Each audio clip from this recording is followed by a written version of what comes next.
Hello, everyone, and welcome to the Clockwork Cantina, episode 57. 57, Whoa. man. We've come Yeah, a long way. 57. We're almost at Three more 60. episodes, and we'll be at 60. Yeah, man. Uh, Almost there, almost there.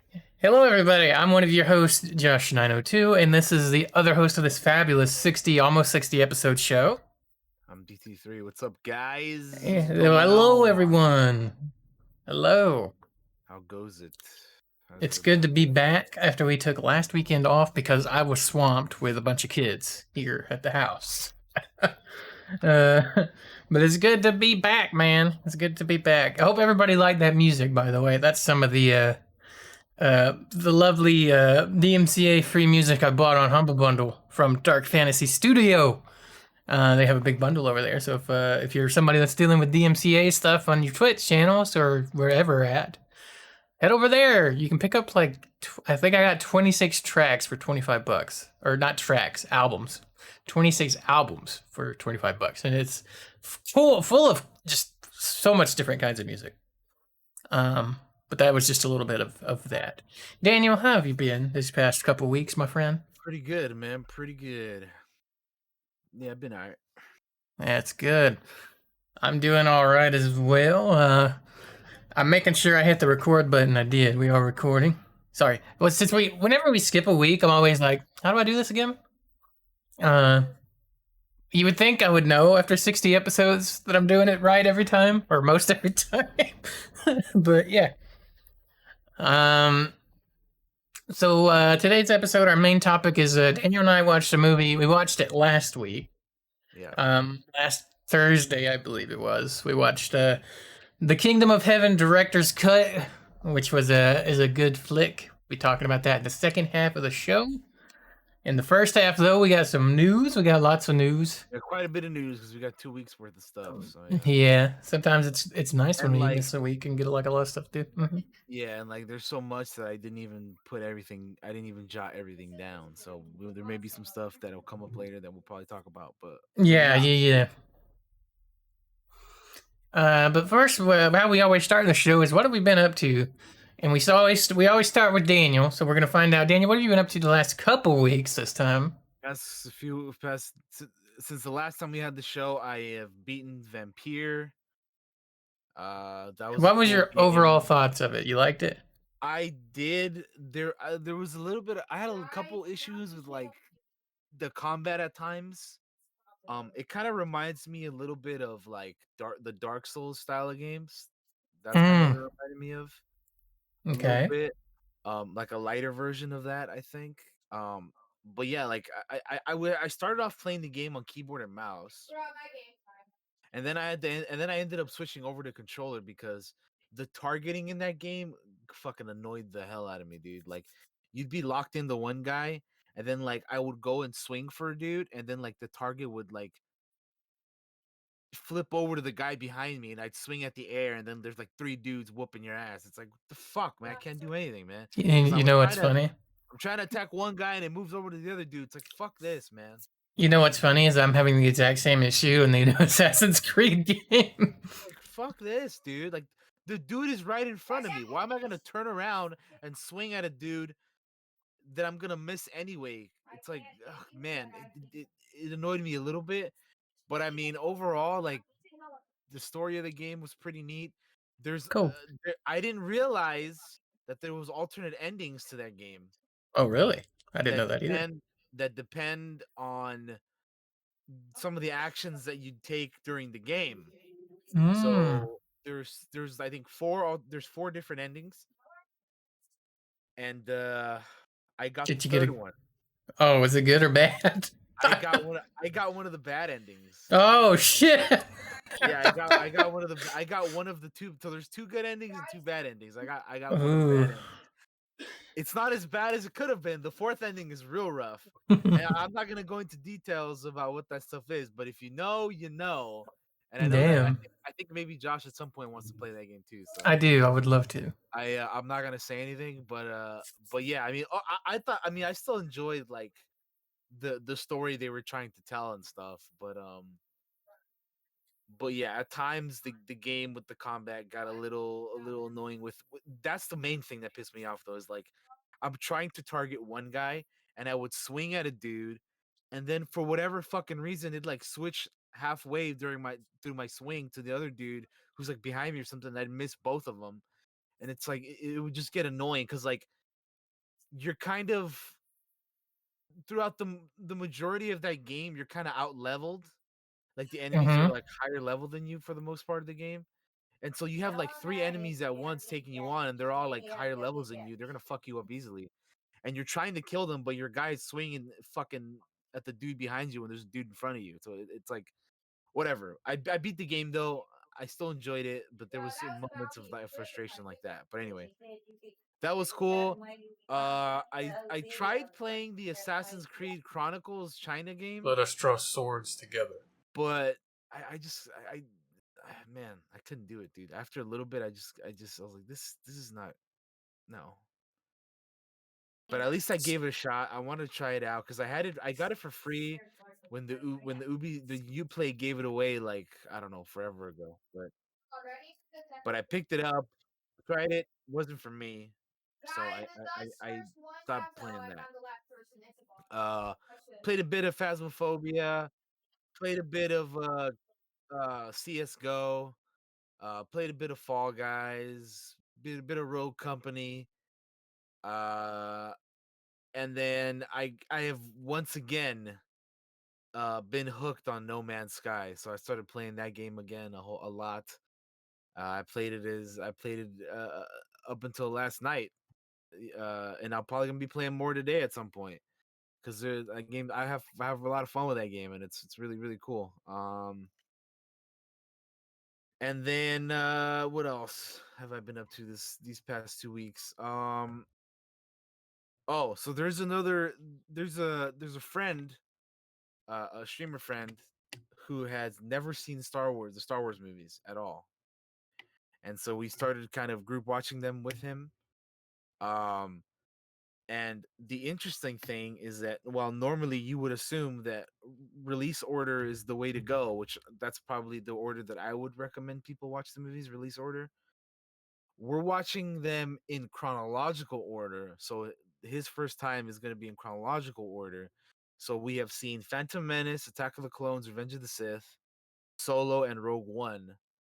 That's where we're at. So we're doing the original trilogy next. Starting on Monday, we're going to be watching A New Hope. That's going to be very interesting. It's just it's super intriguing watching them this way with somebody who has never seen them for the first time. It's pretty neat. But Yeah, been we doing talked about that. that in voice chat the other night. Like, that's a really interesting way to go about it this time. Yeah, yeah. So like I said, we did the prequels, we did Solo and Rogue One, and then we'll be heading to the original trilogy next. So that'll be good. I watched the Lego Star Wars holiday special. Fuck, I knew I was supposed to do something. I forgot. I watched Damn it. that. It's pretty fun. It's pretty fun. We'll talk about it when you watch it, but it's pretty cool. And then, of course, I watched the last two episodes of Mandalorian. Since we didn't do the show last week, we it was the Heiress, and then this week was the Siege. Those are the episodes or chapters 11 and 12, um, which are both great. I enjoyed them both. And then the last thing I also watched was the new season of The Crown dropped. And I don't normally care for the royals and that kind of stuff, but that show is really good. And I'm like 5 episodes into that, so Hell that yeah. that's been my week, my past 2 weeks, man. Just playing games, watching movies, been good stuff. Hell yeah. For me, this past week has been. Let me scroll down. A lot of us. I'm just gonna start with a lot of Assassin's Creed Valhalla. It came out. What day did it come out? Let's look here.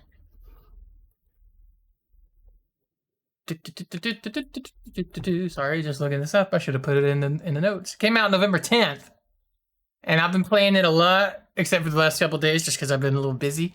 I want to say 60-ish hours in. And it's going to be another one of those big Assassin's Creed games, apparently, because there's a lot of I say side quests, but they're not side quests. They're called mysteries in the game, and they're kind of like Oh, what did I put them to? They're kind of like, you know how in Red Dead you have strangers and stranger missions. Yeah. They're kind of like that, except faster. Where you'll come across somebody and they're like, and they're all unique, kind of unique and different. Like I did one and came across a church that had a nun in it that had killed a bunch of dudes, for example, and then she was fucking tried to kill me because I'm a fucking Viking. Um, and uh, and it led to a battle. And once I killed her, the mystery was over. It was resolved. So, and there's so many different ones, and some are longer than others, but they're very interesting. There's a lot of those in the games. There's a lot of collectibles. There's a bunch of weapons and armors, and just the story seems to be pretty good so far. Voice acting's great. I don't really care about the modern day stuff. I never have an Assassin's Creed really. Has there been a lot of that so far in your 60 hours? No, no, very little. Actually, I've only been outside of the Animus like once. Um, but there's these fragments things you can collect that kind of bring the real world stuff into the Viking dealio that you can. They're like jump puzzles, Yeah. platforming puzzles, which you know I hate, but if I can do them, anybody can, kind of deal. So that's the only times like the real, at least so far. It might change because I don't know how much of the main story I'm like actually done with. To be honest, because it seems like a lot, and it seems like there's a lot more to go as well. So, I'm enjoying it. I like it a lot more than Legion. Uh, Legion was disappointment, but Valhalla so far has not been disappointment. So I've gotten my money's worth out of it so far. Playing over 60 hours, I kind of equate, $2 per hour spent. I believe is how I usually do it. So yeah, or something like that. So I feel like I'm getting my money's worth out of it. Although your value really depends on the game because some shorter games cost more but are much better. Anyway, the bottom line is I feel like I'm getting my money's worth out of it. And I actually pretty strongly recommend anybody that's a fan. It is more Assassin's Creed, so if that's never appealed to you, this probably won't appeal to you. But I enjoy it, and I like Assassin's Creed. I always have. So, we played D&D not last Sunday because I had to I canceled everything last weekend. So we didn't play last Sunday, but we played the Sunday before that. I believe, and the last thing that happened was the party finally fought the Salnak, the big evil thing, the big bad thing. They still haven't figured out exactly what it is thing, kind of. Sure thing. And that was a lot of fun. It was a big boss battle. We hadn't done a big boss battle in a while. And to be honest with you, I was quite surprised you guys killed it faster than I thought you would. But it was a lot of fun. Spoilers, I killed somebody. And you have to go watch the show to see how that resolved. But yeah. That was a lot of fun, and I enjoy D&D. And speaking of D&D, a new book came out from the guys over there at Wizards of the Coast. Tasha's Cauldron of Everything came. I got my hard copy right here. I've been going through it. It's got a lot of interesting info in it. I haven't looked at any reviews of it, but it seems like it's got a lot of good stuff in it. It's got a bunch of the subclasses that were Unearthed Arcana reprinted in here, like Bladesinger, which if you watch our D&D game is what Tyler plays. They got the Artificer or Artificer, or however you want to pronounce it in here, with all its subclasses. Some new Barbarian subclasses, like a lot of interesting new just subclasses for all different stuff. There's new spells in here. There's a book about, a chapter about group patrons, things like if you were like if your party was like in the military, somebody to kind of help them along. A bunch of new spells. A chapter about personalizing your spells, which I think is something we actually already kind of did. Which is that spells are kind of unique to the person and they can change and have their own colors and shapes and things based on that person. A bunch of new items. Magical tattoos are a thing that's in the book. They talk about that in here. There's some Dungeon Master tools in here. talking about like a session zero, which is where kind of everybody gets together and makes their characters. Um, they have a chapter on sidekicks, which are like little followers, or even people. I think there's some people that just want to play a sidekick can play a sidekick, and a bunch of little cool stuff in here about that. I recommend the book because I like having all the options in the world at my disposal, and everything's a learning experience for me. So I can always glean something out of here. I do want to talk about just in this book about in the session zero part they have a chapter on the social contract. This is a basically it's like a contract between you and your players where you talk about you respect each other and how we're going to run the game and uh, just I think it's something that's important. Also, under that they have a hard and soft limits, which is something you should always talk about your players about. Which is like what are they comfortable with? What's like a hard no? What's like a soft? This kind of makes me uncomfortable, but I can deal kind of deal. Um, Things to give a soft limit would be like something that you take a little bit extra care when you deal with it in the game, and a hard limit would be like we should never ever ever do this in the game. Just things I think are something that everybody should consider when they're doing D or any tabletop really. Cool. So yeah, that's Tasha's Cauldron of Everything. I like this book cover. I wish I had the other one because it looks really cool. You're not gonna be able to see it good on the book, but that's the alternate cover right there. That comes with the but I thought it looked cool. You can look it up somewhere. But I just got the regular one. So that came this week. Talked about Valhalla. I did a little bit of No Man's Sky, not a lot, with you the other day. I'm gonna play some more of it at some point. Just a lot going on. We watched Mandalorian. We talked about that. I watched Chinatown for the first time ever with my dad. It was just on, and it was on, and we were just watching it, and we were like, because we'd never seen it, and it was like, hey, look, Chinatown. Chinatown came out in 1974 with had Jack Nicholson in it, who plays Jake Geddes, who is investigating this murder that ends up happening. He's kind of hired, kind of set up and framed, and it's one of those very mystery-oriented films. So if you've never seen Chinatown, I give you a recommendation, but I also give you a warning that it's directed by Roman Polanski. So, yeah. I think we all know Roman Polanski at this point. But the movie's worth watching. It's worth watching just for Jack Nicholson, like being badass. And I think that's all I've got from the past couple weeks, unless something else pops in my mind.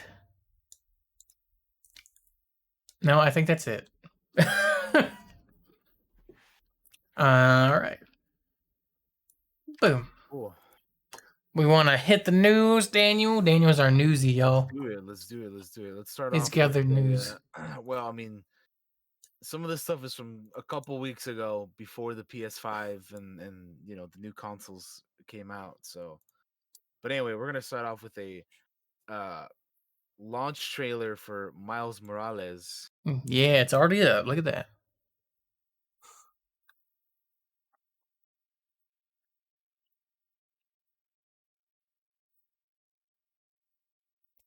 This game looks good, man. I've been seeing like screenshots and I haven't watched anybody play it yet. Have you watched anybody play it? No, I've Like been even trying just for a second. I've been trying to avoid it, but I've seen like Twitter videos here and there and stuff. Mhm. Like somebody like found their apartment in the game, Oh, that's trippy. and like yeah, it was pretty cool to see. Like you see it from in the game, then they turn their camera and you see the exact same shot, but in real life, and it's fucking crazy. That's cool.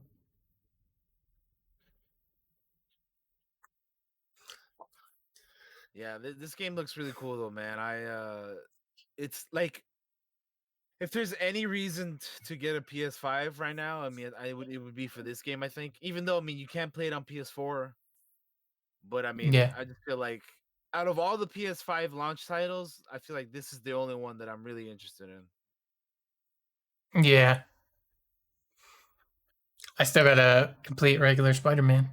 Yeah, you do, man. You really do. That game is I so good, haven't man. ever since I moved. I haven't streamed really at all because I don't have a door to shut, and the streaming house is hard to stream with. Uh, I will say though that the change of Peter Parker still is so odd to me. yeah, that I don't does know seem very why they did strange. that. I don't either. It looks so weird, dude. It felt so unnecessary. It really is. It really uh, is. I'm just looking at the new like model or whatever, the new character face or whatever, and I'm just like, this dude looks younger than he's supposed to be, and he looks younger than the fucking one from the original game. It's like, why would yeah, they? I don't. Why I did don't they get it. do that? I don't. Looks weird, man. Yeah. I don't know. But speaking of Spider-Man PS4, Spider-Man's PS4 saves will transfer to Spider-Man Remastered on PS5 with post-release update.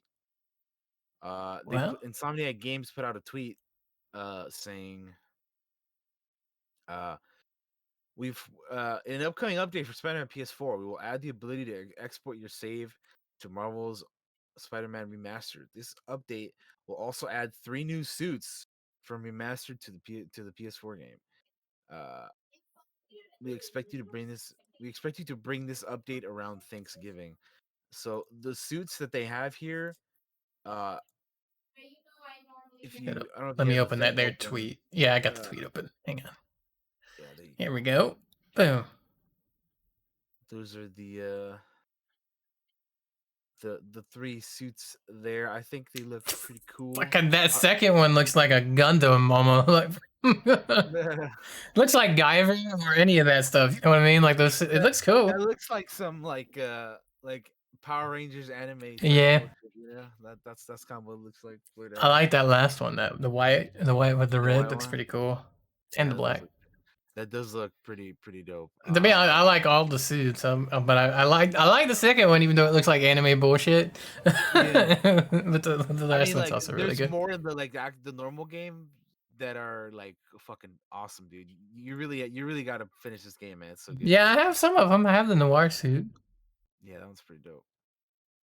Uh, but yeah, what else we got here? We have Horizon Forbidden West won't be out until the second half of 2021. Uh, so for anybody hoping for it to be out this year, or actually, well, no, I guess it's not gonna be out this year because it was just announced this year, right? But Yeah, it won't be out until late or at least the second half of next year, which makes sense. I think it makes sense considering like when it was announced and all that stuff.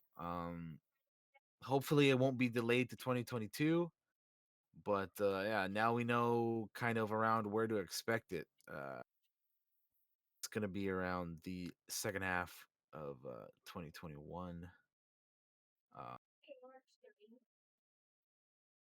but yeah, they put out it, Sony or PlayStation put out a new worlds to explore. Play has no limits video, where they kind of just showed off some of the they're launching the PS5, so they're talking about some of these games here, and it tells you that Miles Morales and Demon Souls are available at launch.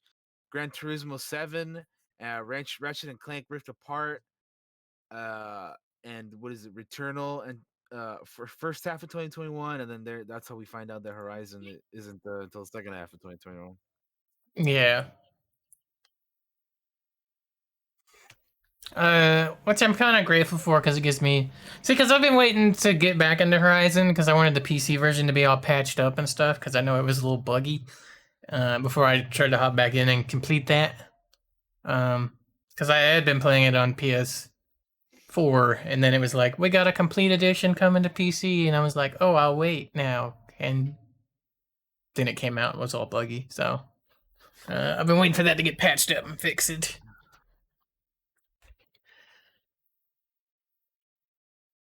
PS5. also Yeah. called Big Chungus because it's huge. What we got next?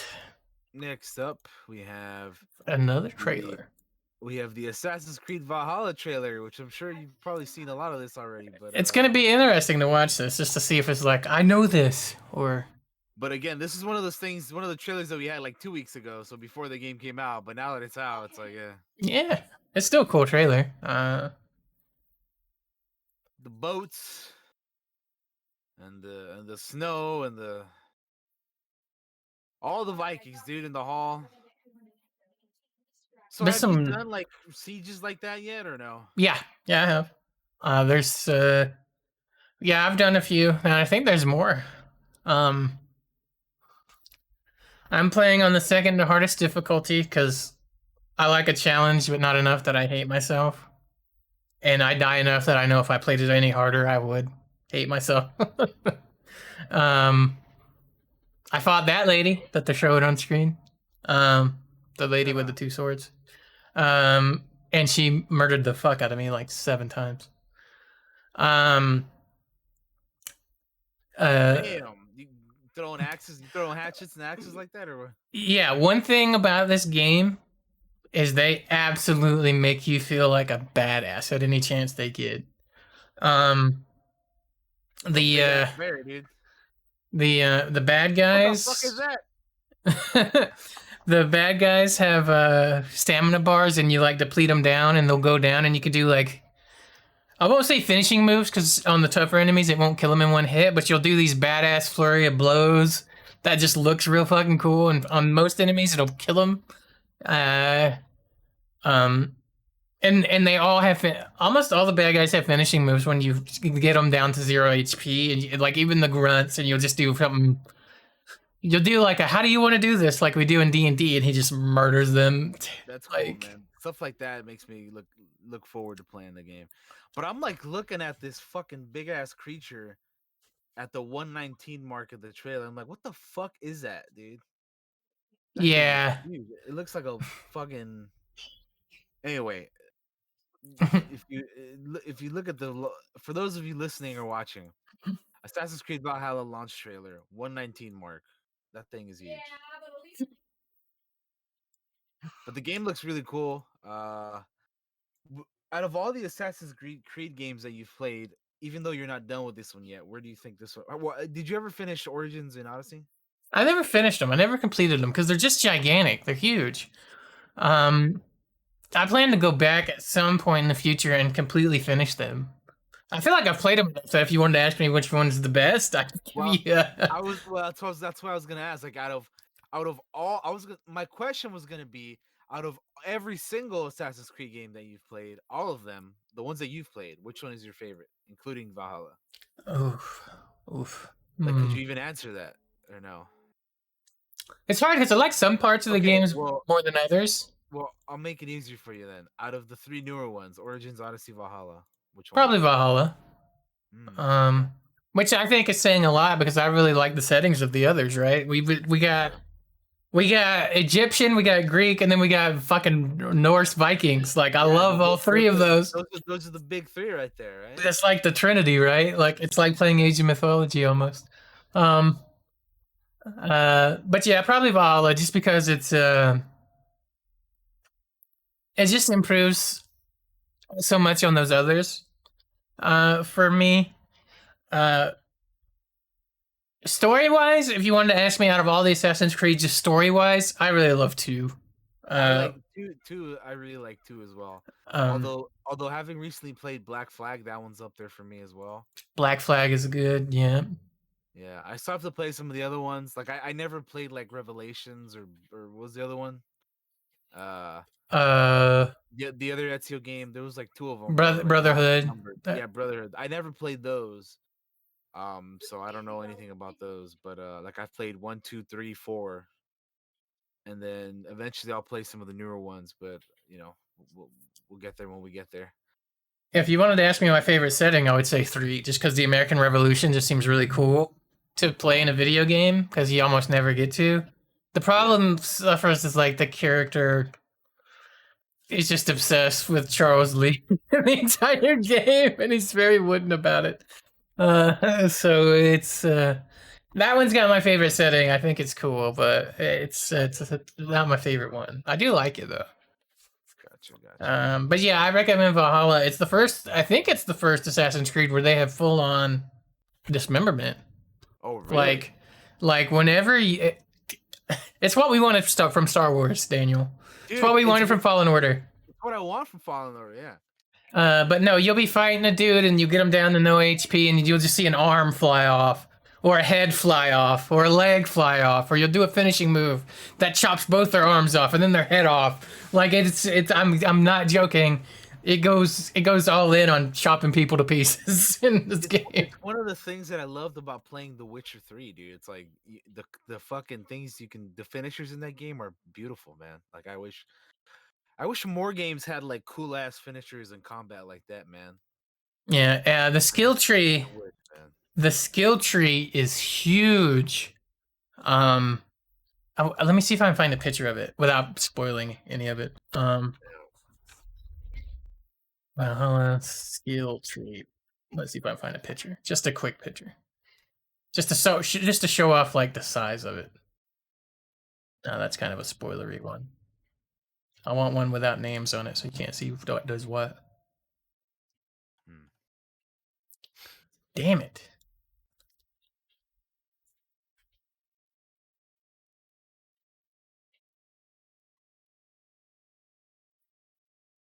Well, just trust me, guys, when I say it's gigantic. It has...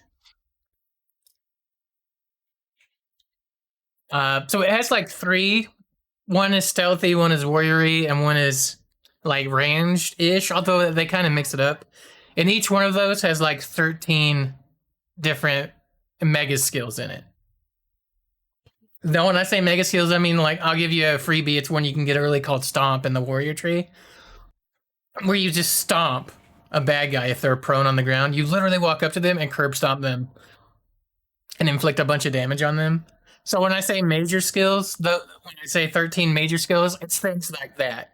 There's also little blips that give you like little passive bonuses, like more assassination damage, more armor, more light attack damage or resistance, and those are in between skills, and you have to link them up to get to different skills in the game. But so when I say it's massive, you've got 13. So you got 13 times 3 of the major skills. So you got a fucking 39 major skills, and then in between all those are a bunch of little passive skills. So when I say the tree's huge, alone, just out of major skills, 39's a lot to me. And then you add in all the little things in between them, and it's just huge. It's huge.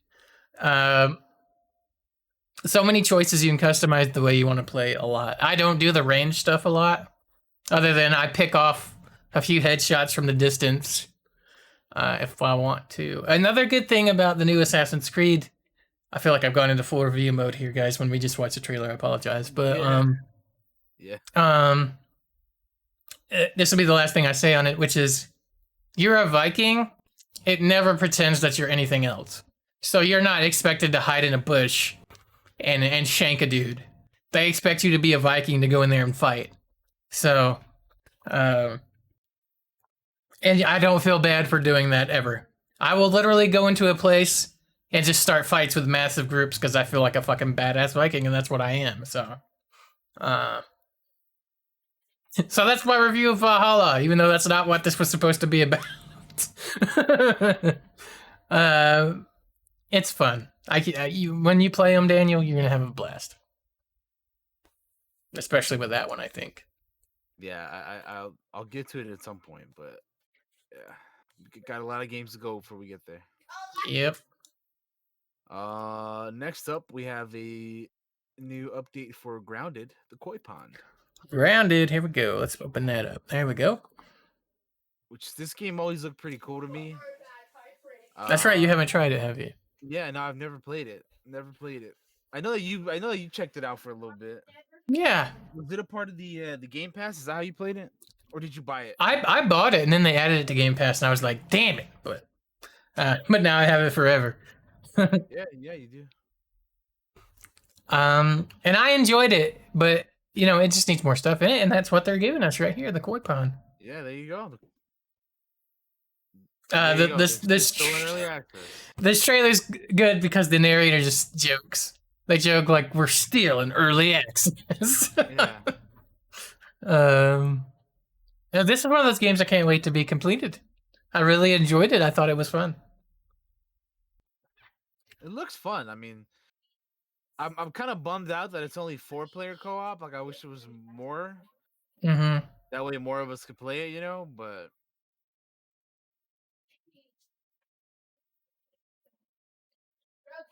big ass fish. That's one big That's ass great, fish. dude. Pond to survive. The pond. The pond. Mm-hmm. That's a big ass spider too, man. Oh, them spiders are terrifying. Like even when you're Like, playing and you see one of them things, they are scary. They're fast th- and deadly.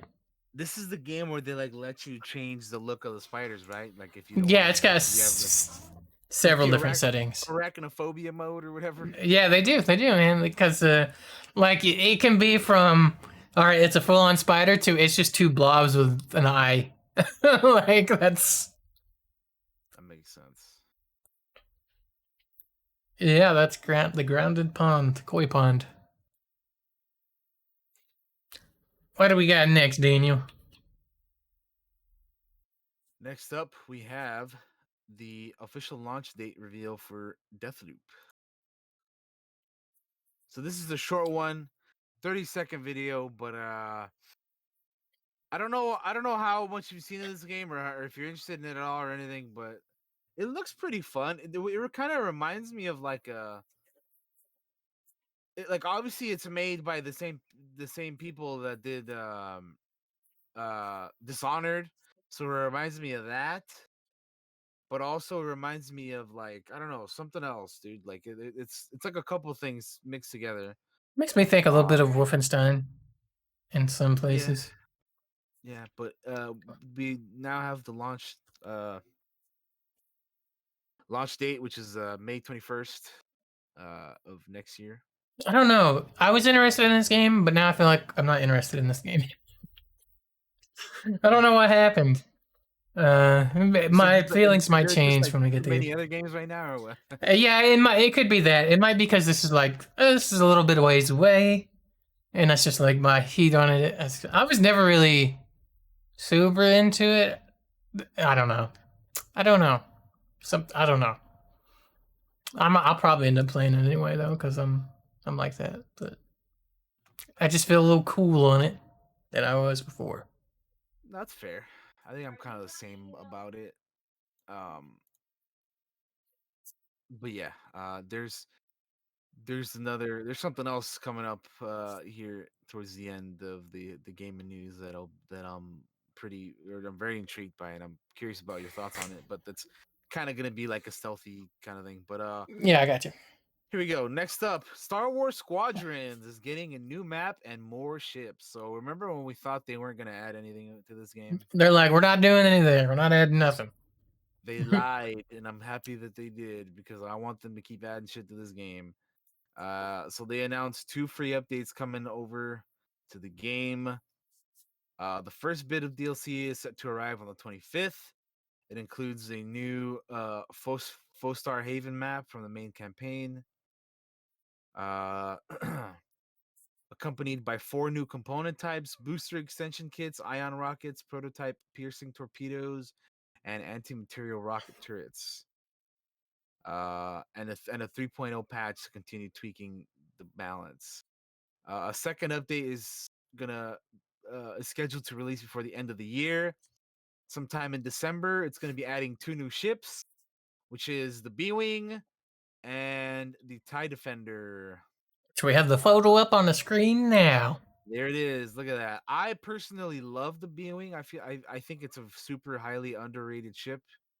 I don't understand. I do not understand why it's not used more. I love the B-wing, and the TIE Defender also is one of the coolest ties out there. So I just don't understand why both of these ships aren't used more in general in more things. The TIE But Defender looks dope. B-Wing I'm looks cool glad too. I'm glad they're finally getting added to squadrons. Can't wait to play more squadrons and mess around with those ships. Uh, and then the December update apparently is also going to add custom matches, Oh, that's cool. which could be really really fun. But yeah, it's all of this is kind of surprising because Ian Fraser at EA Motive, uh, they said they weren't treating this game as like a live service, but I mean they're Hmm. adding stuff to it now, so I don't know. It's weird, but I'm glad that they're adding stuff. Like I'm super glad. Yeah, I was it's so strange. Like just barely a month or two ago, they're like, "We're not adding anything." All yeah. right, guys, we're adding things. All right, we're giving you a map and the new ships, and there you go. I don't know. It's weird. It's Yeah, weird, but it's good. Just their handling of it, I should say, is weird. Them actually doing it is definitely, great. 100%, 100%, absolutely. Agreed. Next up, uh, there was a new Avengers War Table talking about Kate Bishop. This is a 9-minute video, so we don't have to watch the whole thing. No, hang on. Sorry. However, you can skip it up ahead a little bit. They kind of talk about Kate Bishop and Oh God! Every time I click on it, it's playing sound. but they talk Let's about see. Kate Bishop and Hawkeye. They talk about like her story that she's gonna be, or that's gonna be coming to the game with her. I believe it's called Taking Aim, and then they're talking about the new enemy, the Super Adaptoid. Uh, which should be pretty cool. Um, they show off all of Kate Bishop's like abilities and her costumes and stuff that are coming to the game.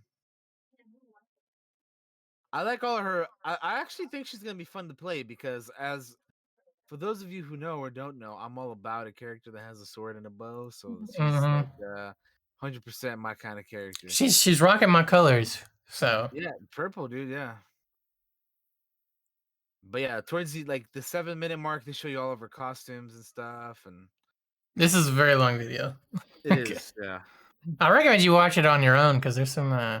definitely. There's some cool stuff in there, but like I said, they talk about her story, her abilities, you know, and then like they tease at like towards the end of the video, they talk about Clint's story, how it takes place after uh Kate Bishop's. Yeah, I'm gonna skip ahead to there in just a moment. I want to show off some of the costumes because Yeah, I was very slow. no, you're good. It just yeah, uh, she has a lot of costumes. They're all purple. They're all cool looking, depending on what you like. Um, here we go. but yeah, if you go to yeah, there you go. You're there.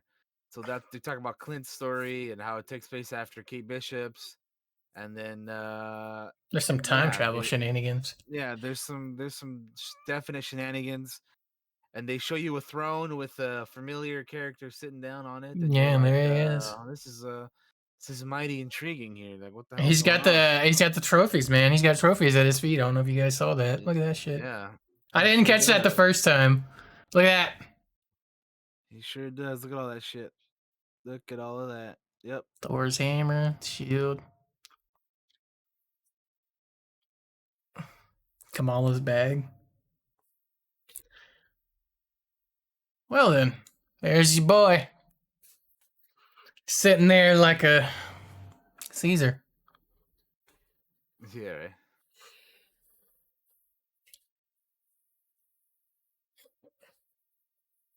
For those that don't know, Hawkeye's my guy. He's my guy. I'm a big Hawkeye dude. And I'm not the only one. Because when they announced this game, that room was mad that people wouldn't see an Hawkeye. But they didn't include Hawkeye. Yeah. Yeah. People want a Hawkeye, man. Where's Hawkeye? Why is everybody? Because that was the year like everybody was like, where the fuck is Hawkeye? Where's the planet? uh,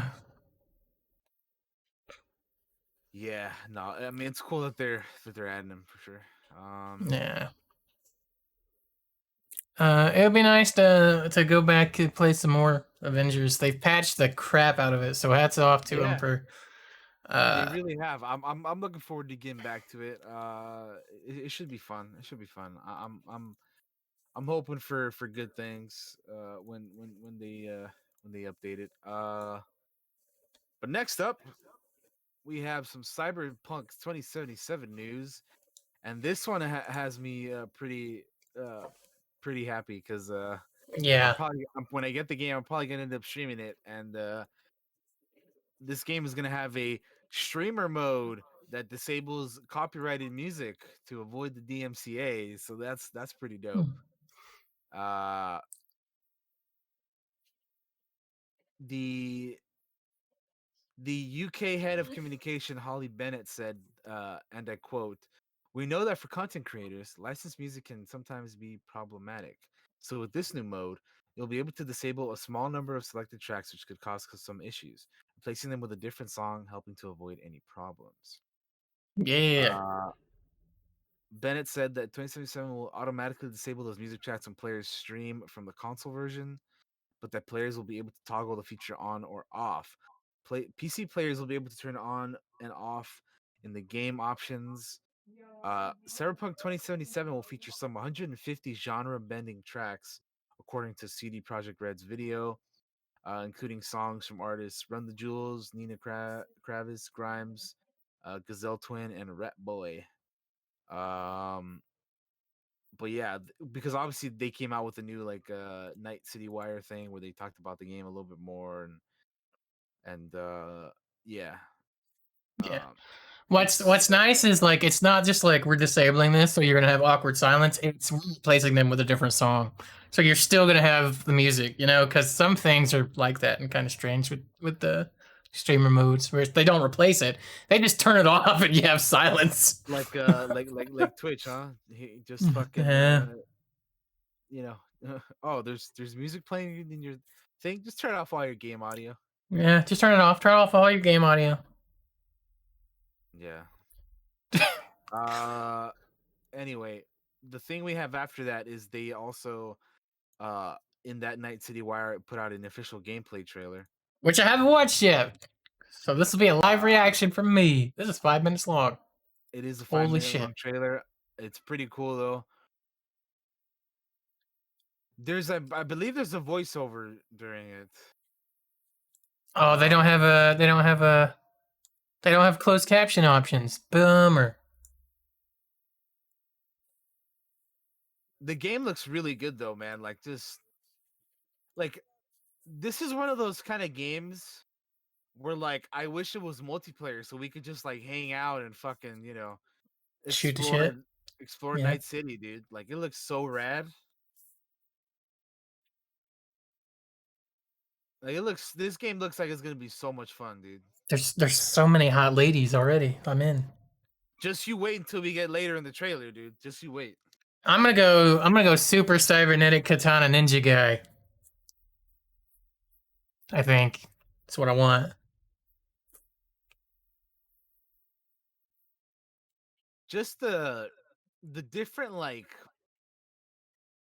backdrops of like this is one big city, but you could see like desert and like city and it's cool, man. Just a different.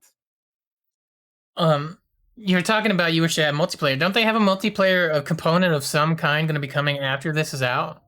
I actually am not sure about that, but I think I they do, that but would they be haven't cool said if what they it did. is yet. It could just be something as simple as deathmatch mode or something. But if it was like we're hanging out in the city together mode, that'd be dope. Dude, I would. That's what I want, man. That's what I want out of this game. Aside from the single player stuff, is a cool ass multiplayer mode where we can just you know do cool shit in the and hang around and explore in the city, dude. That'd be amazing.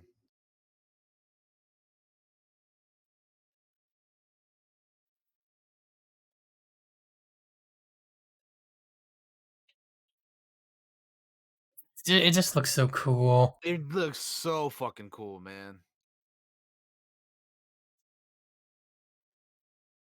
out of any of the games coming out soon or like within the next few months or whatever, this is the one I'm probably looking forward to the most. Hell yeah. Which is probably the same for everybody, but like I don't know, this just game just I just like the all the different options and customization and like all the different things you can do to make it your own version of this character and story and whatnot. It's just I love shit like that, man. Yeah, well, it's just like Deus Ex, man. I used to love the Deus Ex games, and it's like I haven't had anything that's kind of like that to scratch that itch for me. And this is what this is gonna do. This is what this is. So, did you play the old Deus Ex games or any of them? I played Oh, that's which right. one You was it? played. Mankind Divided, I think, or I don't forget which one, but I played one of the more recent ones. They say going back and playing even the old ones is worth it. I never have, but I wouldn't mind giving it a go, even the old ones. Fucking just murder everybody, shooting rockets. Oh my goodness.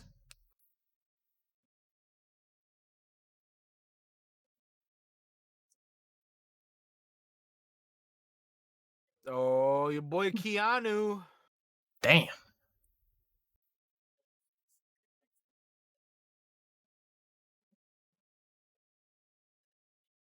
Wake the fuck up, samurai. We got a city to burn. Yeah, this game just looks absolutely beautiful, man. Something I love about this is just how into it Keanu is. At any point where they show him talking about it, he's just into it, man. He just loves it. Uh, I think that's what I dig the most about it. I love Keanu.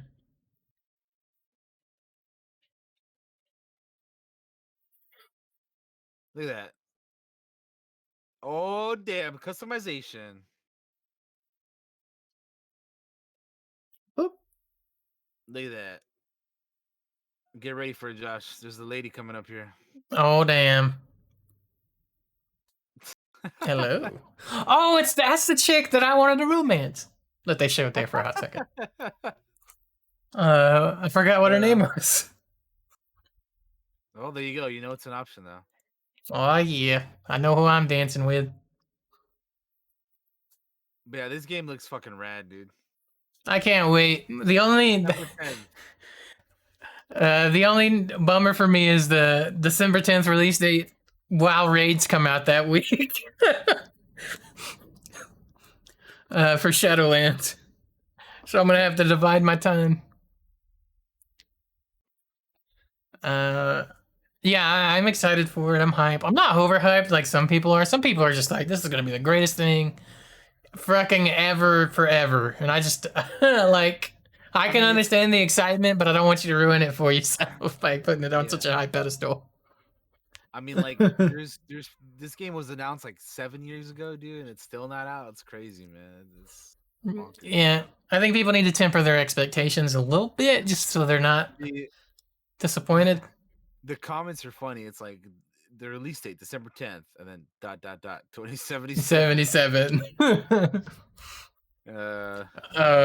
I can't wait for this to be out so the jokes end. Right? Yeah. Yeah, it's crazy. It looks so good though, dude. Like that game, like I just when I see stuff like this as well, like with the big cities and like the customization and all that stuff, it's like I wish, I hope at some point before I cease to exist on this planet, Mm-hmm. I get a Star Wars game that is something like this in terms of like just how fucking massive and cool it is, you know. Yeah. But eventually, hopefully, maybe. Here's the updated system requirements, by the way. I think they updated these.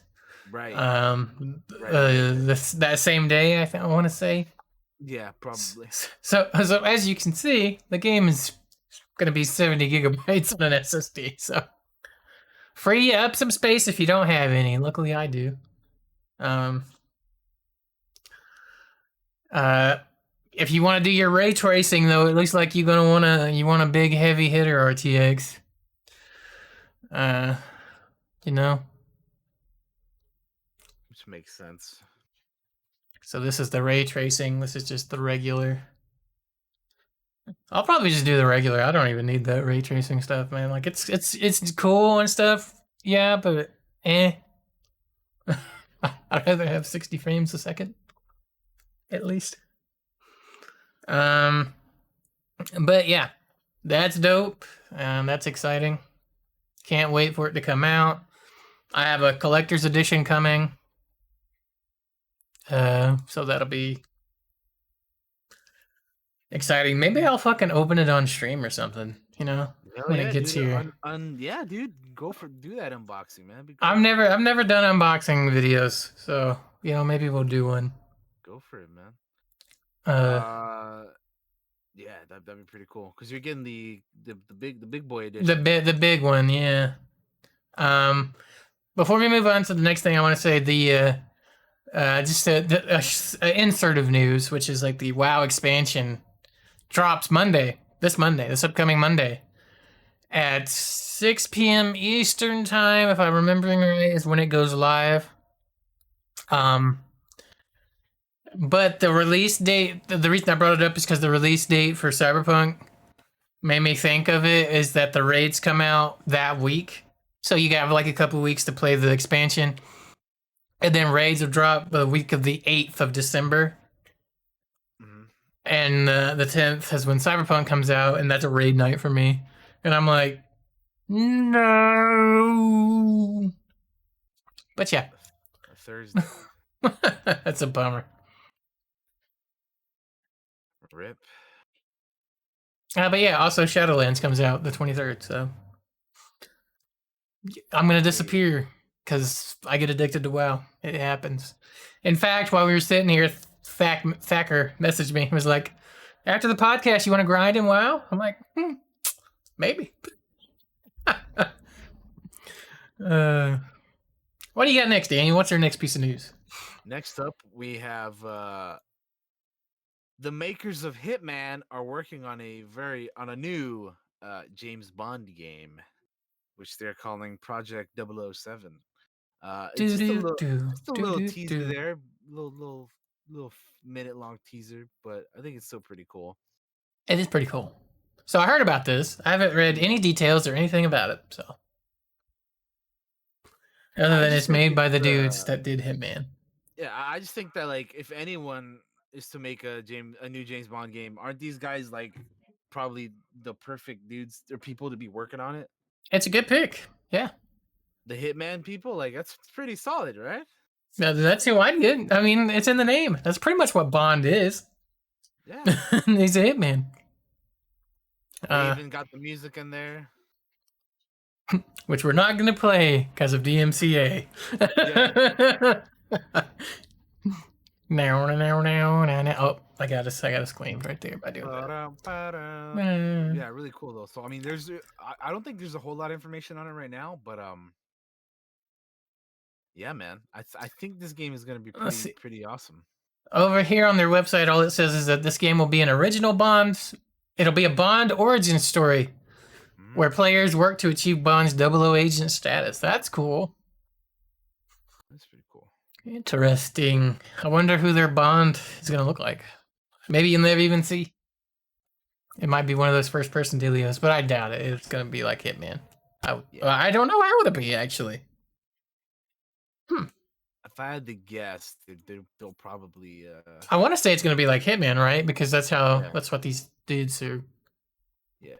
I hope they have some creative ways to kill some fools. And it's gonna be their own version of Bond. So I mean, do whatever. Go at it. You know, have at it. Add some multiplayer. Give us some GoldenEye multiplayer. Oh, dude, if they did something like that, that'd be pretty dope. They should do it like there's one target that's a player, and then there's a bunch of agents trying to kill him, but they can also kill each other. They're all like rivals. That'd be yeah, that'd be that's what I'd do. If I was gonna do Bond. That's cool. I'm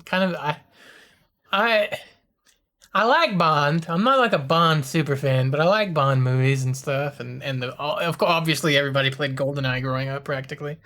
Yeah. Um, and we haven't had. When was the last Bond game that came out? Oh man, I don't even remember, dude, off the top of my head. Last, I'm googling. I don't. I couldn't tell you. I don't remember. But hopefully Bond they do a video. pretty. Hopefully they make this game pretty fun, and you know we'll see. Very early stages right now, but This says 007. Oh, I lost it. Where'd it go? 2012 was 007 Legends was the last James Bond game. So we damn, haven't had dude, a Bond game in like 8 years, right? that's Like like you know how long ago that is now, right? a long time. That's 2 generations ago, gaming wise. Now Yeah. that is like we're in the PS5, Xbox Series X, generation now. Which when you look from 95 to 2012, except for like a few years of gaps, there was almost always a James Bond game out. GoldenEye was 95, 96 there wasn't anything. 97 you had GoldenEye 007, which was another hold up. Sorry, that was the handheld version was in 95. And then the N64 GoldenEye was 97. Then 98 there was another game called James Bond 007. There were games that came out almost every year after that. Tomorrow Never Dies, The World's Not Enough, 007 Racing, Nightfire, Agent Under Fire, everything. Like every year there were James Bond games. Fucking 007 Racing. What in the world? Yeah, there was a racing 007 racing game. That's nuts. It was on the original PlayStation. Huh. This game marks the 7th appearance of Pierce Brosnan's James Bond. The game includes his likeness, but not his voice, obviously. But yeah. Hmm. There were games almost every year for a long time. Growing up, I played GoldenEye, and I remember playing the Mission Impossible Nintendo 64 game. GoldenEye, definitely played that one. That one was a lot of But fun. yeah, maybe this will herald the return of Bond to video games because he's been missing. Been missing for a little bit now. I don't know how, because everybody likes being spies in video games. Well, I mean they've had other stuff like Hitman and other things here and there, I guess. But yeah. I guess the James Bond license is probably expensive, huh? What was that old? There was the other game that was a spy game. Was it Obsidian that made it? Spy game. Alpha Protocol. Did you ever play Alpha Protocol? No, I haven't played it. It was an RPG that was like there were 3 ways you could play it. You could play it like Jason Bourne, you could play it like James Bond, or you could play it like Jack Bauer. Depending on your dialogue choices, your character would and how you built your characters. I played part of it, and then I got to a part of it where the game just crashed repeatedly, and I stopped playing it. Anyways, do you have any other news, Daniel? The only thing I think of is we can talk about the Game Awards if you want to. If not, then we can move on. Yeah, we can talk about the Game Awards if you want. What do you want to talk about? I mean, Let's open it up. talk about the categories and stuff. Let me open up here this categories. Yeah, the nominees. Yeah, so I am gonna start from the bottom Go and for then it. go up. So I'm gonna start at the best debut game because I don't know anything about esports. So I don't know shit about esports either. I'm skipping esports and going to best debut game. Let me open this. Esports no, that's esports For game. best debut game, this is the category for the best debut game created by a new independent studio. So we have the nominees are Carrion by Phobia Game Studio, Mortal Shell by Cold Symmetry, and Playstack. Carrion was also by Devolver. Raji the Ancient Epic, Notting Heads Games. Roki by Polygon Treehouse, And then we have Phasmophobia by Kinetic Games. Um, yeah. So out of these 5 games that we have here, have you played any of these other ones besides Phasmophobia? Because the Phasmophobia is the only one here that I've played. No, Phasmophobia is the only one I've played. I've watched a couple of people play Mortal Shell, and I've watched a few people play Carrion. Okay. And I've heard about the Raji and Ancient Epic. So Roki, I have no idea what that is. So, Okay. So I but voted for Phasmophobia personally here. and I'll So be honest with you, I feel like Phasmophobia is gonna win just because it came out and was huge, huge in a way yeah, that most of these others aren't.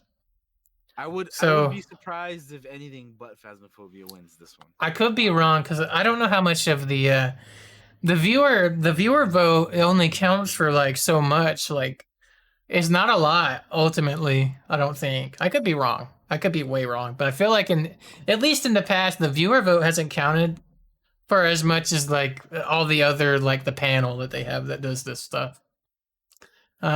But I honestly do think Phasmo will win here. Yeah, it just makes sense. It makes sense for them. I could see. Well, no, yeah, Phasmophobia is gonna be the one. I would be surprised if anything else wins. Although, like, I know people like Carrion and Mortal Shell and stuff, but Phasmophobia, yeah, that's This this isn't even me being biased about it, right? Like this is me looking at when Phasmophobia came out and how it blew up. Like it yeah, was huge, hugely popular. So absolutely. So we're gonna what's go up next? and let's see. We're gonna skip the content creator of the year. We're gonna go to best multiplayer. Yeah, we're skipping content creator because we're not on that list. No, I'm Best kidding. multiplayer for outstanding online multiplayer gameplay and design, including co-op and massively multiplayer experiences, irrespective of game genre or platform. So we have Animal Crossing: New Horizons, Among Us, Call of Duty Warzone, Fall Guys Ultimate Knockout, and Valorant.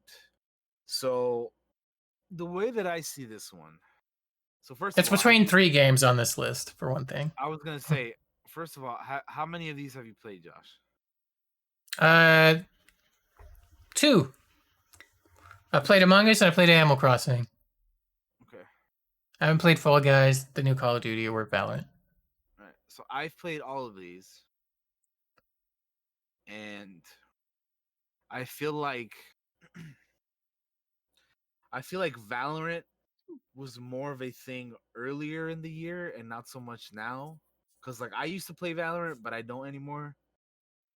And then Animal Crossing was also one of those things that was like super huge early in the year, but people still play it. Warzone is definitely still played. Among Us, that people obviously still play that. Yeah, you were playing it last night.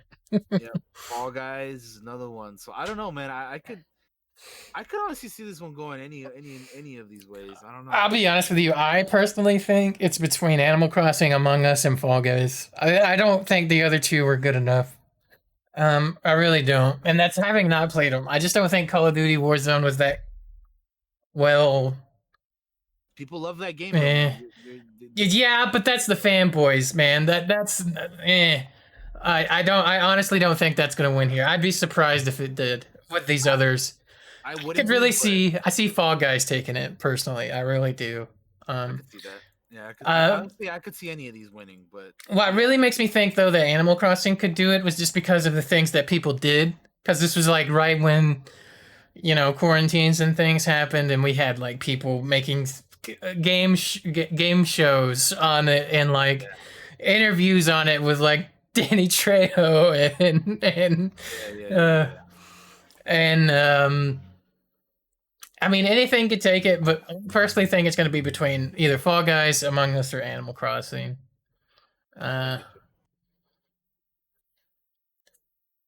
Yeah, no, this is one of the ones where I'm just like I don't know what's gonna win, but we'll see. Yeah, it's a pretty solid list of stuff, man. Like again, these are all very very popular games, so we'll see what comes out on top.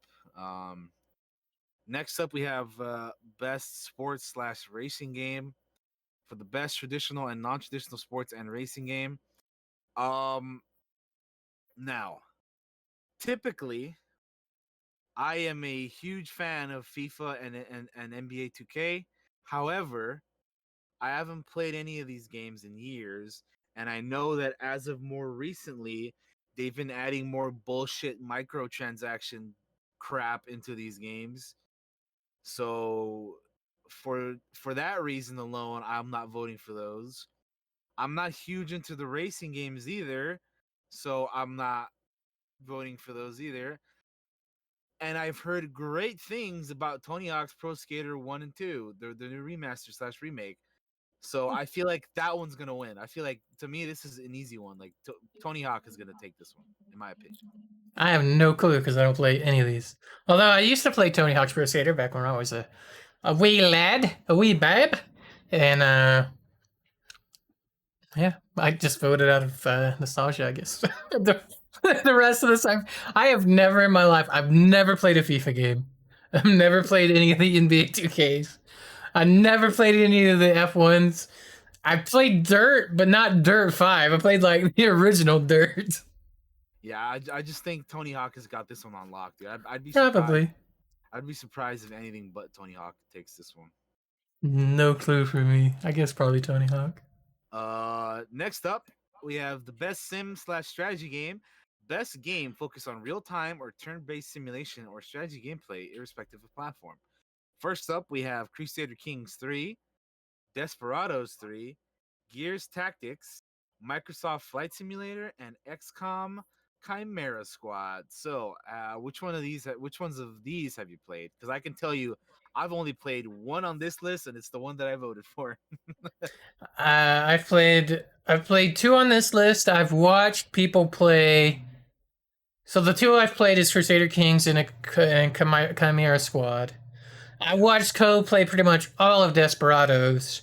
I've seen some people play Gears Tactics, and I've seen a lot of people play Microsoft Flight Simulator. Yeah, I've seen like Winter play Flight Sim and stuff like that, but and then I think I've seen a couple people play Crusader Kings 3 as well, but yeah. Yeah.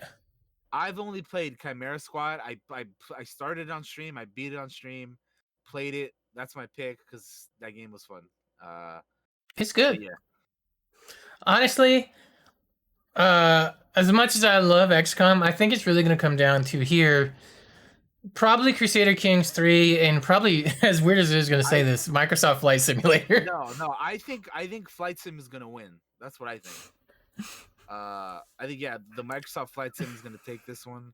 I don't even think I've ever seen anyone play Gears Tactics or Desperados 3, so I The don't thing know. is, though, I've watched Desperados 3 get played. It looks like a good game.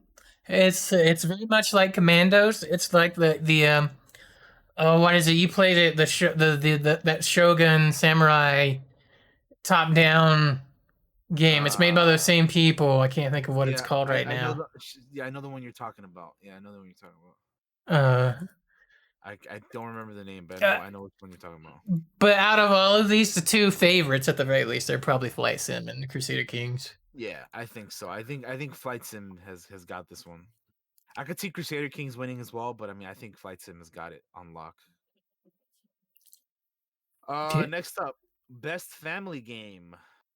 For the best game appropriate for family play, irrespective of genre or platform, we have Animal Crossing: New Horizons, Crash Bandicoot 4, It's About Time, Fall Guys: Ultimate Knockout, Mario Kart Live Home Circuit, Microsoft Dungeons, or Paper Mario: The Origami King. Out of this list, I have only played Animal Crossing and Fall Guys. Um, I can tell you Fall Guys ain't gonna win. I'm gonna tell you why. Because I've sat in chat with these folks when they play it, and it ain't no family game when they fall down. yeah, I I'm I think kidding. I think Animal Crossing is gonna take this one. I think it does too. Yeah, I voted for that one as well. I think they're gonna take it. Um, I will say though, I've seen people play Microsoft Dungeons, Minecraft Dungeons, and that game looks kind of fun, dude. Like I I would would, play I it, would, I dude. haven't tried it yet. I It, wouldn't it mind. it looks like a Minecraft Diablo, which is what we always thought it was. It looked like. Remember when we saw the trailers and stuff? It That was game looks exactly fun what it though, was. dude. Yeah, it Yeah, looks cool. Like I wouldn't mind playing it, dude. Like it looks we like a should good give that a time. try sometime. Yeah, because it has like multiplayer and stuff too. So definitely But yeah, I do think Animal Crossing's got it here. Because my niece came yeah. over and was like, "I want Animal Crossing." I'm like, "We can play together if you get it." So Yeah. Animal Crossing I think has got that one. Crash Bandicoot 4 I know came out, but like I didn't even see anyone like I don't know if it ever got like the hype, you know. Like I know there was people looking forward to it, but I don't know if there was ever like a huge amount of hype. Like I remember just coming out and be like, "Oh, it's out already? All right." And then yeah, Fall Guys like that one's just that game's nuts. But look, look, I've heard these people talk. When they fall down, it ain't no family game. yeah. So It's anyway, I think Animal Crossing's got the best family game. yeah, agreed. Moving on, best fighting game.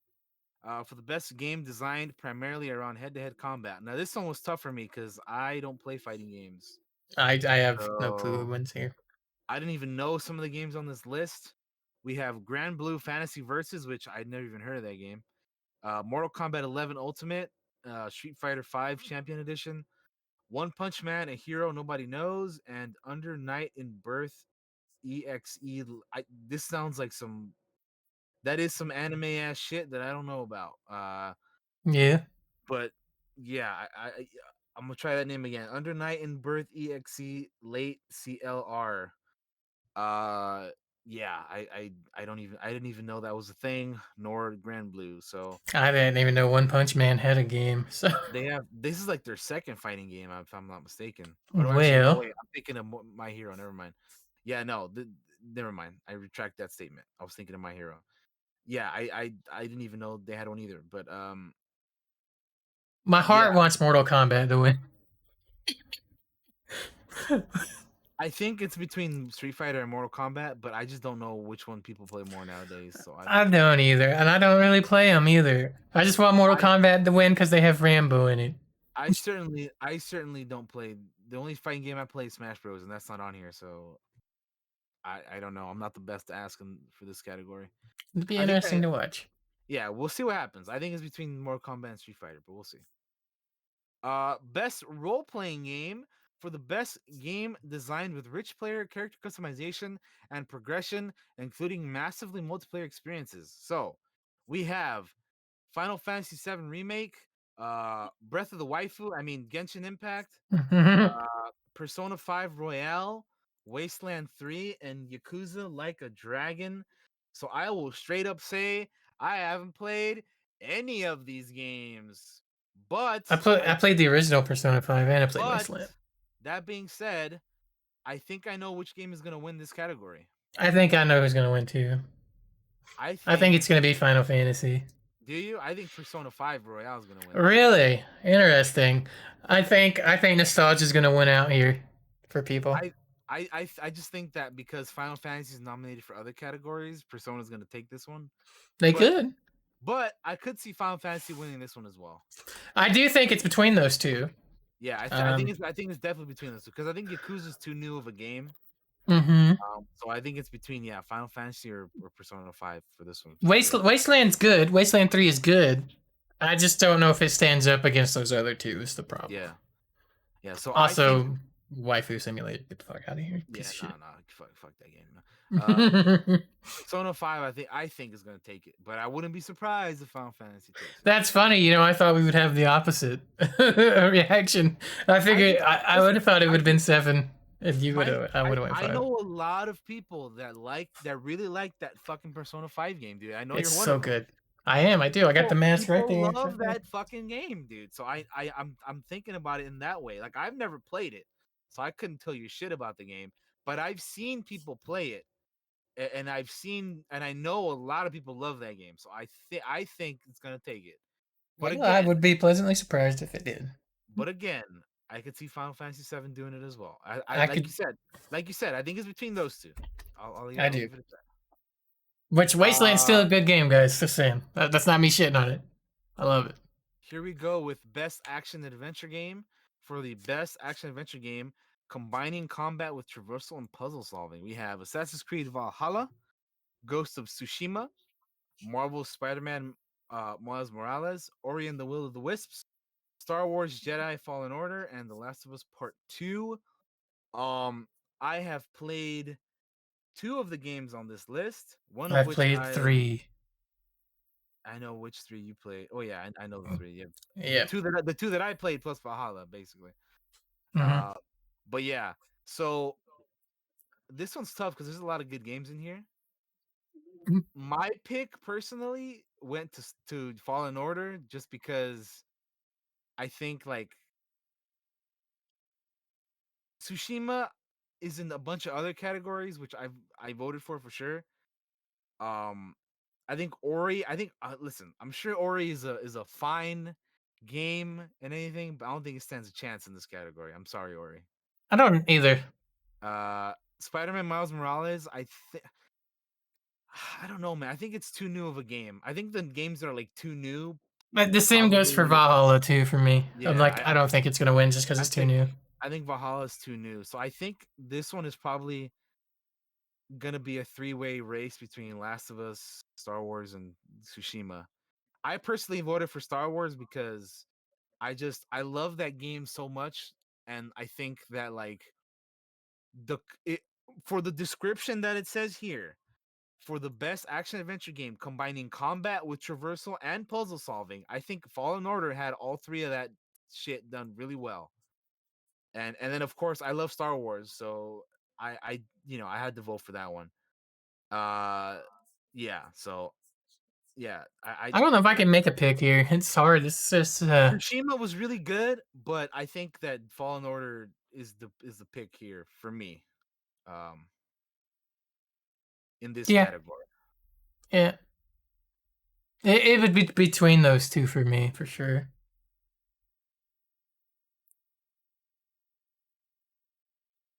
Yeah, I just think that for this particular one, Fallen Order. Anyway, best action game. For the best game in the action genre focused primarily on combat, we have Doom Eternal, Hades, Half-Life Alyx, Neo 2, and Streets of Rage 4. Now, personally, I haven't played any of these games. However, I think this is a two-man race. I think this one is between Doom Eternal and Hades. I think Hades blows everything else out of the water. I think it absolutely shits all over Doom. It shits all over Half-Life, Neo, and Streets of Rage. I think it's gonna be a blowout. If it's not a blowout, I'm gonna be filing lawsuits and being like, stop the count. Because boy, if Hades loses here, I would be surprised. That game is it's so good. But my opinion is biased because I love Hades. I also haven't played any of the others, but I've watched people play them. That's the only basis I can give you. But Hades is so good. Yeah, I think it's between Hades and Doom Eternal. I don't think any of the other games stand a chance. Although Half-Life Alyx might, just because it's so, I don't know. Isn't that a VR game though? Like, It isn't is. that one? That's why I think it is got a shot though, because it's one of those gimmicky deals. Yeah, but That's good. That's good with it. yeah, I I just would don't be know. surprised, but I think Hades really is the game there. Yeah, yeah. Again, I think it's between Hades or Doom. So, Personally, that's my vote is Hades, with my innovation, super biased opinion. innovation and accessibility, recognizing software and or hardware that is pushing the medium forward by adding features, technology, and content to help games be played and enjoyed by an even wider audience. Um, so we have Assassin's. So this one is tough for me because I actually don't know what most of these games do for accessibility because I haven't played any of them. Yeah, So I can't really make a what's the word? I can't really make like a proper vote on this one because like a very just educated decision because yeah, we just don't know.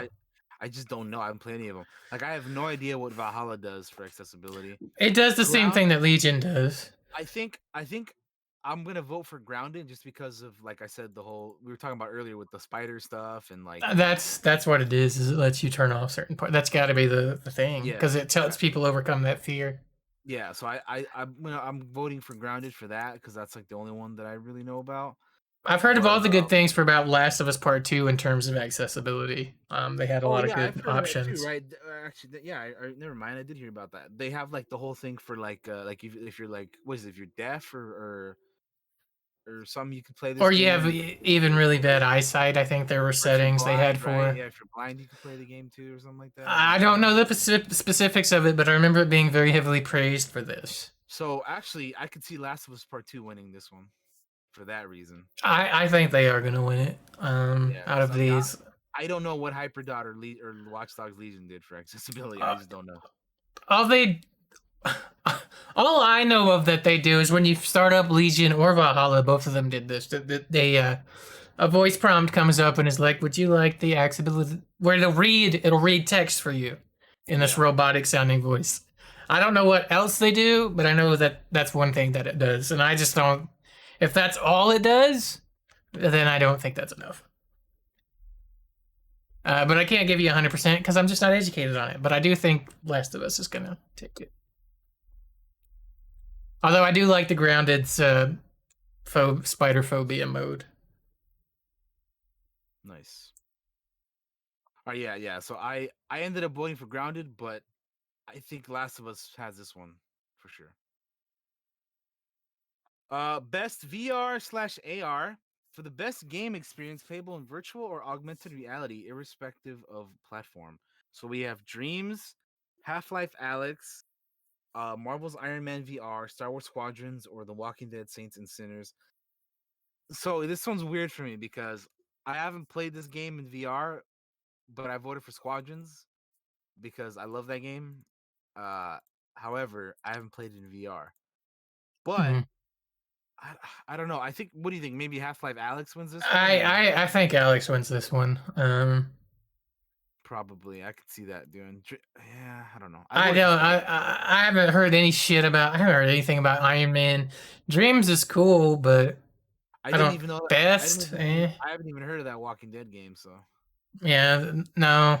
So and really, it's between Squadron and Alex, and I think Alex is Dreams. gonna ink it out. Dreams is a cool game that I've heard about as well. But I mean, And the biggest I reason don't I think. think Alex is gonna take it from Squadrons is just because it was built for VR, right? Yeah, I Uh, could see. I could see Alex winning this one. Yeah.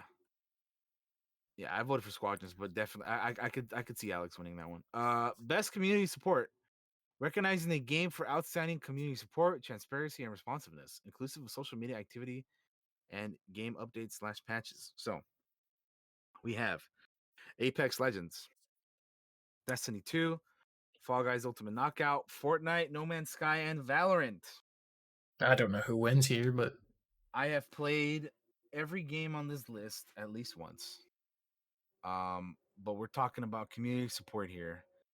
And I think out of all the ones here, the most like the ones that I've seen on social media the most is the Fall Guys people, but yeah. I don't know, man. I if I had to guess, I'd say Fall Guys, but I have no idea.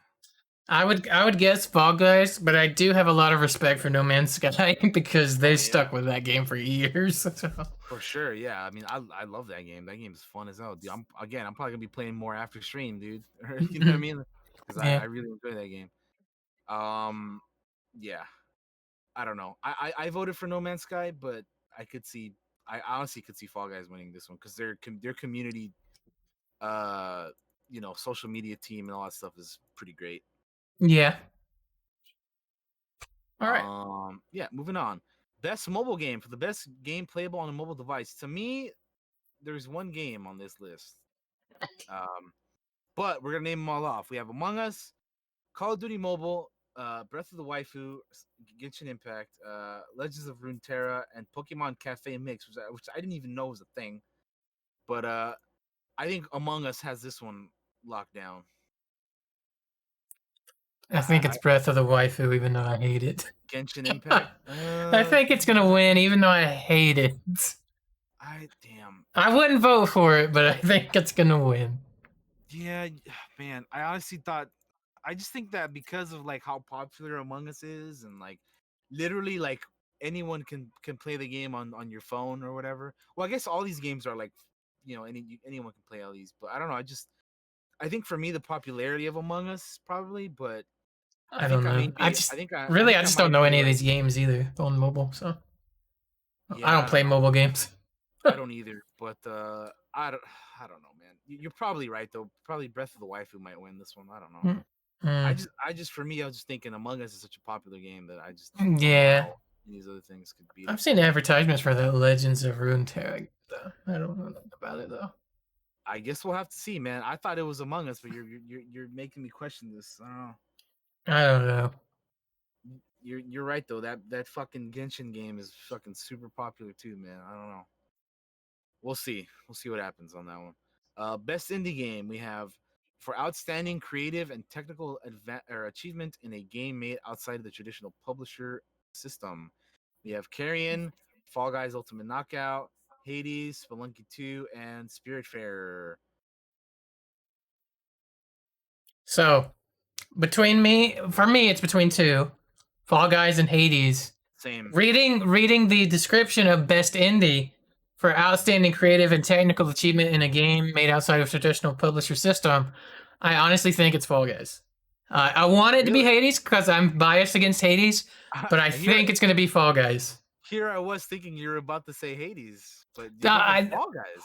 I'm thinking Fall Guys here. I really am. Wow. Don't get me wrong. That's not Hades is outstanding. It is, but when I read for outstanding creative and technical achievement, it's got to be Fall Guys. They've done something that has really been popular, has thousands of people playing it. I honestly think it's Fall Guys here.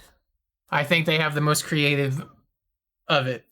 Interesting. Of those two. Now, that isn't to say Hades isn't creative or anything like that. It absolutely is, and you should try it. But I think Fall Guys is going to take this.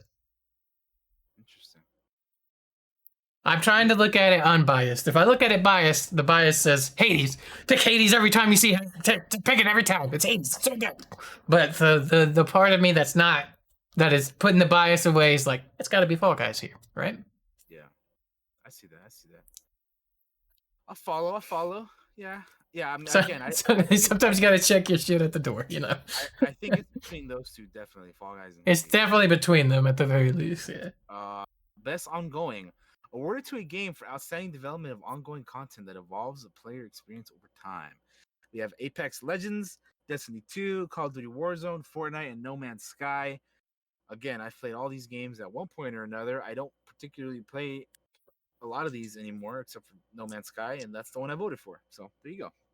I think it's between Destiny 2 and No Man's Sky, but I want No Man's Sky to win because I'm bitter. I'm bitter about Destiny at points. So. And then also about Fortnite, right? You got to hear that shit every morning or whatever. Oh my god. I never thought I could hate Fortnite anymore, and I did. And then I had to move up here. My nephew plays it all the time. I've learned a new level of hatred. Oh man. Oh boy. You will know pain. Anyway, yeah, No Man's Sky. I hope No Man's Sky. Yeah. Games for Impact for a thought-provoking game with a pro-social meaning or message. I haven't played any of these. If Found, Kentucky Route Zero TV Edition, Spiritfarer, Tell Me Why, and Through the Darkest of Times. I have not played any of these either, but I know that Tell Me Why is the one made by the... Was that one made by the same people that did Life is Strange? I think so. Anyway, that's the one I've heard the most about, so I don't know. I'm guessing... If I had to guess, I think it would be Tell Me Why, but I heard it wasn't that good, but I don't know. I don't know, man. But the others I haven't heard about at all. So. Yeah. I've heard Other than I've seen Spiritfarer, but that's about it. I don't know what any of the other three are. It's kind of unfortunate that I haven't heard about any of these, but I just don't know, man. I don't know. Well, for a lot of them, a lot of games like this are just little small indie games, right? Doing like an experiment. Yeah. It's not like other than like the Tell Me Why. Yeah. I don't know. I don't know. If I had to guess, I'd go with Tell Me Why. But Zeke may have played some of these. Best performance. Moving on to best performance. Awarded to an individual for voiceover acting, motion, and/or performance capture. We have Ashley Johnson as Ellie from The Last of Us Part 2, Laura Bailey as Abby from The Last of Us Part 2, Daisuke Tsuji as Jin Sakai from Ghost of Tsushima, Logan Cunningham as Hades in Hades, and Najee Jeter as Miles Morales in Spider-Man or Miles Morales. Um, I'm I I've only played the one game on this list, and to me, he was pretty damn good as his character. So I voted for Daisuke Tsuji as Jin Sakai from Ghost of Tsushima. Um, Um, I haven't I voted yet. I think I could honestly probably see this going to one of the Last of Us people, Hmm. Laura Bailey or Ashley Johnson. But They're great, great performers. To be fair, they're yeah, amazing. yeah. I haven't played that game though, and I don't really have any interest to play it. Which is a little unfair in saying that I don't they shouldn't. I'm not saying they shouldn't win. I'm just saying I don't know about their performance in that game, so I went with Jin Sakai.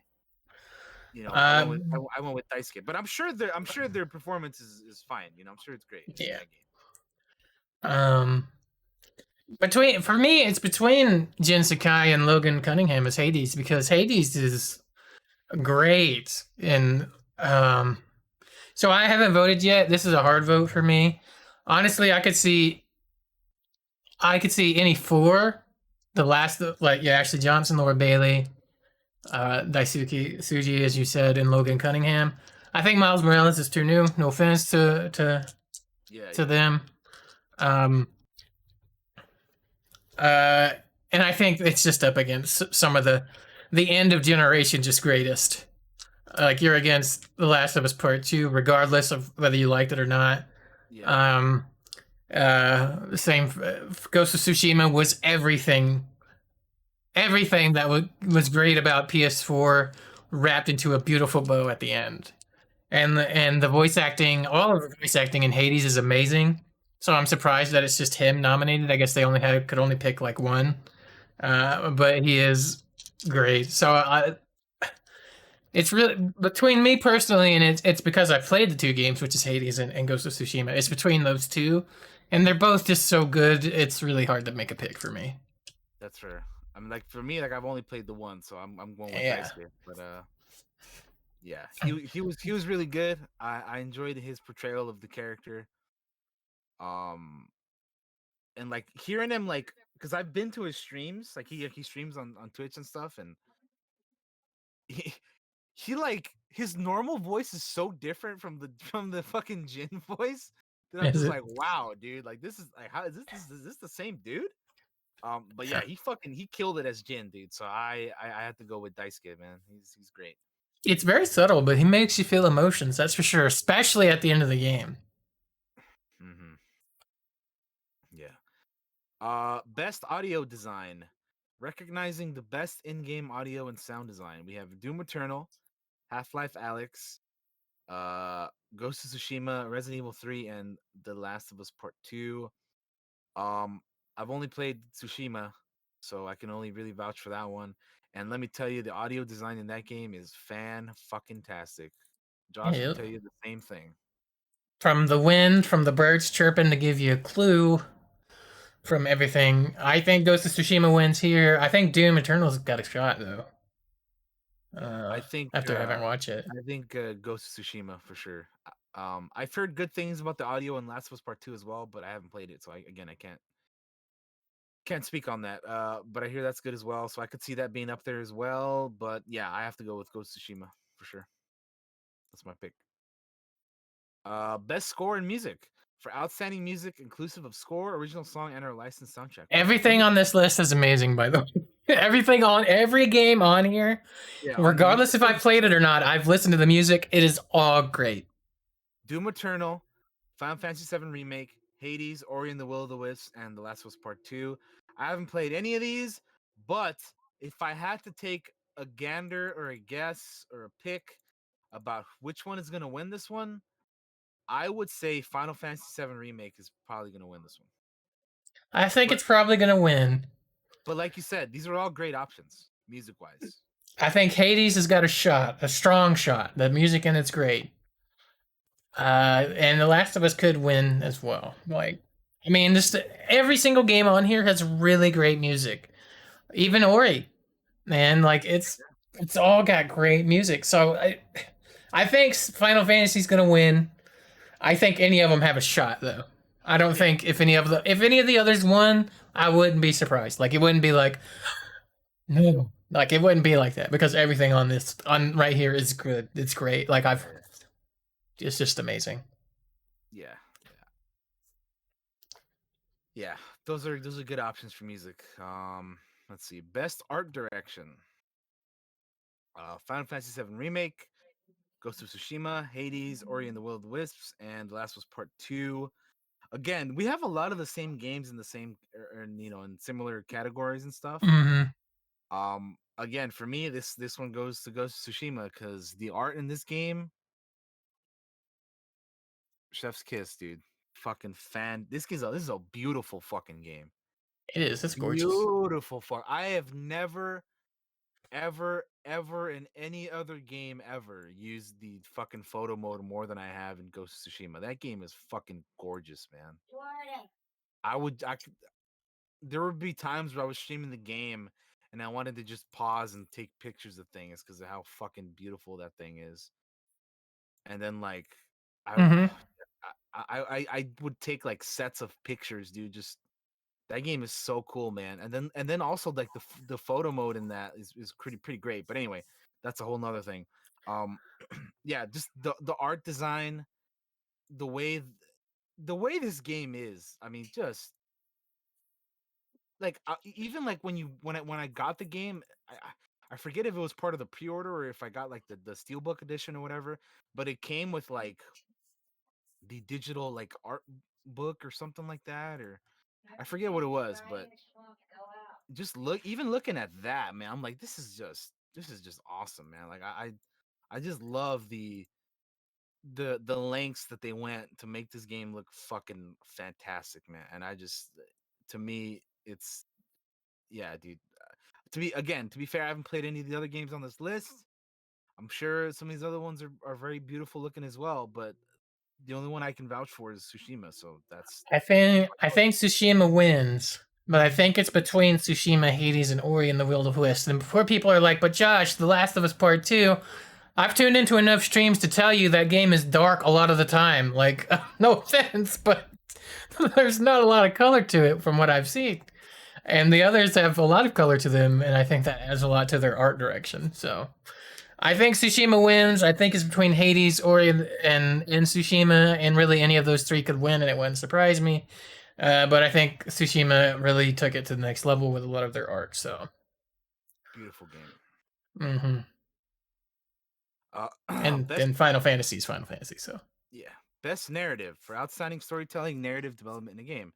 13 Sentinels, Aegis Rim, Final Fantasy VII Remake, Ghost of Tsushima, Hades, and Last of Us Part 2.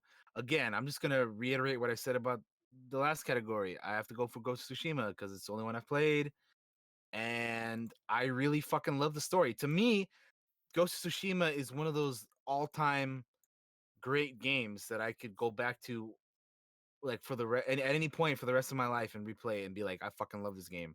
It's hmm it's Red Dead 2. It's like this game is more than a game. It's like one of those like experiences that you have every once in a while. Like the last time I had before this game, the last time I had that was I think with Red Dead 2. Like just one of those games where like you want to become the samurai or you want to become the cowboy or you know what I mean. Like it's more than a game. The story is that good that you get so sucked and pulled into it that hmm it's fantastic. So I really love the story. There was a lot of moments in the game where they make you feel things that are all kinds of emotions, and it's awesome, man. I fucking love this game. yeah, I think it's Tsushima too. But you have to understand, I've only played Tsushima and Hades on this list either. So, Yeah, and Hades' story is good, but I think Tsushima is just it's top tier, it absolutely. really is. It is top fucking tier, man. All right. Next up, we have best game direction. awarded for outstanding creative vision and innovation in game direction and design. We have Final Fantasy VII Remake, Ghost of Tsushima, Hades, Half-Life Alyx, and Last of Us Part 2. I'm not gonna go on a whole spiel about what I think, because obviously by this point you guys know that Ghost of Tsushima is my pick. So I'll leave it at that. Anything to add on to that, Josh? I What's think yours? I uh, I actually think this is between Hades and Half Life Alex. Mm, Um, just reading like for outstanding creative vision and innovation. yeah. Uh, it's one of those two for me. Hades Um, and Half Life, you said? yeah, I love Tsushima. Don't get me wrong. I just Mm, don't know if it fits the criteria for me for the creative vision and innovation part. Um, that's fair. I think it takes a lot of the great stuff from previous PS4 games and throws them all in one big smorgasbord of everything that's great about PS4. Right? We've said that multiple times. Mm, Um, so we'll see. We'll see. I think he could win. Honestly, I do. I think Hades or Half Life Alex. Probably Alex if you want to know the truth. that's fair. Uh, I just don't know a whole lot about Alex to know what I mean, I've just watched people play it. Um, and then we're at the big one. We're at Game of the Year, man. Yeah. Recognizing a game that delivers the best experience across all creative and technical fields, and to me, that is 100% Ghost of Tsushima. But I'll name off all the options: Doom Eternal, Final Fantasy VII Remake, like I said, Ghost of Tsushima, Hades, Animal Crossing: New Horizons, and The Last of Us Part 2. Those are your 6 options for Game of the Year. Um, yeah, I'm going with Ghost of Tsushima because that is 100% my Game of the Year. But I don't know. I wouldn't be surprised if like fucking Animal Crossing wins or something. Just about any game on this list. No offense to Doom. I don't think Doom's gonna win Game of the Year. But just about any other game on this list could definitely Yeah. take it. Even Hades could. But I honestly, my vote would be for Tsushima. Hades is my second Game of the Year. If I had a number two, that would be it, and then it'd be Animal Crossing, right? But I think I any of really, those minus Doom can win. Like they I really really can. wish, I really wish I'd played Final Fantasy by now, so I could like speak on behalf of that game too. Because I had it ordered, guys. I had it ordered to play it, and the fucking Amazon lost it. I still don't have it. They gave me a refund. Even it's still on my Amazon page saying, "Hey, it's on its way, but we're sorry it's late." Kind of deal. So fuck. yeah, yeah, that game looks fun, man. I just haven't gone to it yet. But anyway, that's our 2020 nominees for the Game Awards. There you go. And you guys all got our thoughts on it. So Yeah. um, I need to play more games. Is what I need to do. But anyway, it's uh, hard. It's hard to find time to play a lot of them. So yeah. But anyway, that went over for a while. So let us know your picks too, guys. Hop in the Discord. Post them in the Clockwork Cantina yeah, tweet or put them in chat Discord, or whatever. tweet. Yeah, anywhere that we can get that information. I'd love to know your picks. What you guys think. Hmm. Um, I tried really hard to be not biased in it with Hades and Tsushima because I absolutely love both those games. But for some of it, I can only be like, this is the only one I played, and that's what I'm voting for. So Yeah, I mean that was me for the most part. I'm like I could see like in some categories I'm like, all right, I could see this winning or that winning, but in the ones where like Tsushima was like the big one, I'm like that's the only one I played, man. I honestly think, and my biggest reason I want Tsushima to win is like, it took everything from that previous generation of PS4. I mean, everything. Anything that was good about that generation, it took it, wrapped it all together, and put it in this great narrative, story, characters, music, and art, and put a nice little bow on it. And it's like, this is how we're gonna end PS4. It was This is it the was it, game. it was the perfect end to the generation, I think. Yeah, it was everything you could have achieved for that turned onto the max. So Sucker Punch blew it out of the park with that game. That's why I think it deserves Game of the Year the most. Like it just took everything great. But It was anything on that list besides Doom, I'm not shitting on Doom when I say this. I just don't think it stands a chance against any of these other things. Could really win it, and I wouldn't even be mad really because they're all great. If Well, Doom that's wins and beats all those other guys, though, I'm gonna be pissed. I don't I don't think we have to worry about that because I don't think you have to pay. I'd be like, recount, recount, recount. I don't think there's enough people who like that game more than some of those other ones. uh, But anyway, we can move on to TV news if that's all. that took longer than I thought. But you know what? I liked it. It was a good discussion. I really did. It was cool, yeah. Let's hit it. All right, we'll try to go through these a little quicker. So Leslie Headland's female-led Star Wars series will be a martial arts thriller. Hell yeah. Um, I'm in. Show me some terakazi. yeah, back in April, it was reported that Leslie Headland, uh, who was one of the people behind the Netflix show Russian Doll, was set to write and act as showrunner on a female-centric Star Wars series for Disney Plus. And now we know that it's believed to be a female-driven action thriller with martial arts elements and set in an alternate timeline from the Star Wars universe. This is very very interesting because the way that Deadline uses the word alternate uh timeline is very interesting. I don't know what they mean by that. I don't know if they mean like set in a different part of the universe that's not connected to the movies, or if they mean like because when you use alternate timeline, I think of like Legends. You know what I mean? Yeah. Or stuff like that. So I hope that's not what they mean, but I don't know. I don't know. I don't know what that means. Either. I don't know what that means in It's Star Wars. it's very interesting use of the word. If I had to guess, I would say it's not like it's not set in the movie timeline. Like it's set like somewhere like years into the future or years into the past. You know what I mean? I mean, maybe. If I had to guess, that's what I think they mean by that. But yeah, that's pretty cool. I'm for it. You know, very exciting stuff. I want to know more about what Star Wars is doing. So that's some news. Anyway, moving on. There's gonna be a Christmas theme Creep Show holiday special coming to Shudder in December. Really? That's Yeah. really funny, actually. We recently rewatched the movie in October, so That's why I think it's so funny that we make shit happen even unintentionally. there you Just go, man. saying. A Creep Show holiday special premieres on December 18th on Shudder. Which I believe they already have like a TV show on Shudder, like they have a TV series on there already, which is pretty cool. I'm not gonna say Daniel and I are magic, but Daniel and I are magic, guys.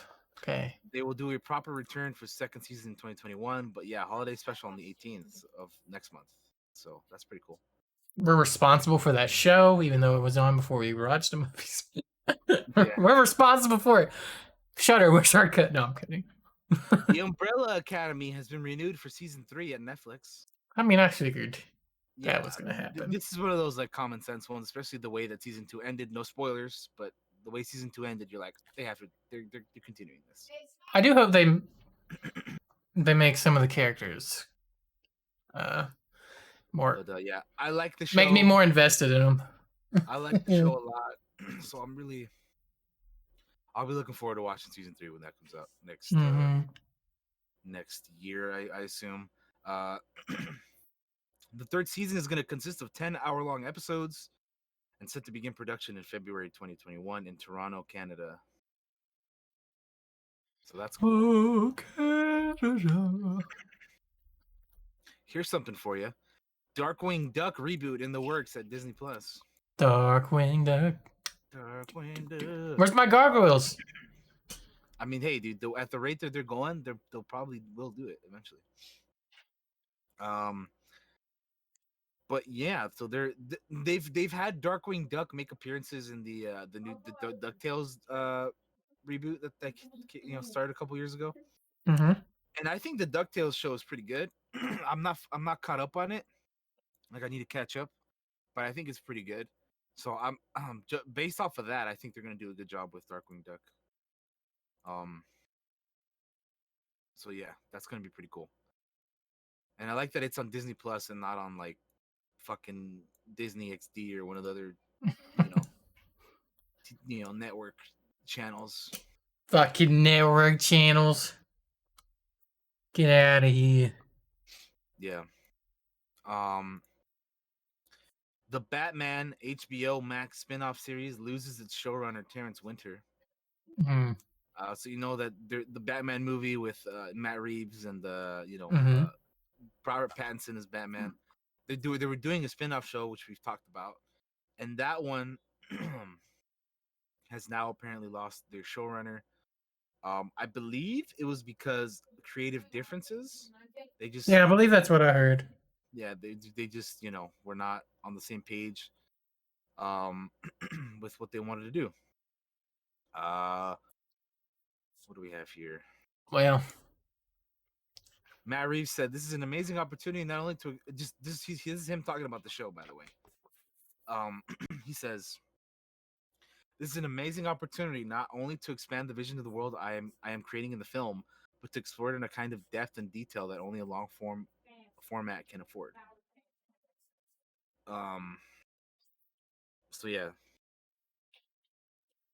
we'll see what happens. They have HBO Max has a lot of like spin-off shows based off their movies that they're doing. Like they're doing the Suicide Squad show as well, and they're doing the Gotham PD or whatever whatever the hell they're doing now with this.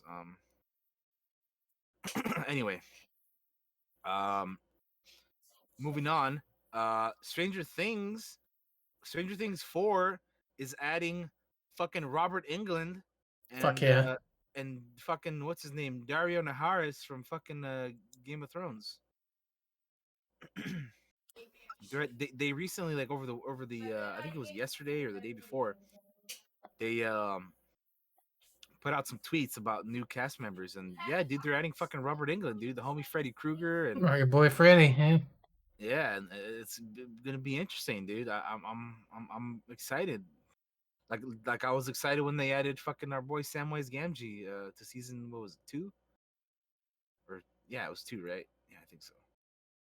Anyway, but yeah, man, that's really really cool.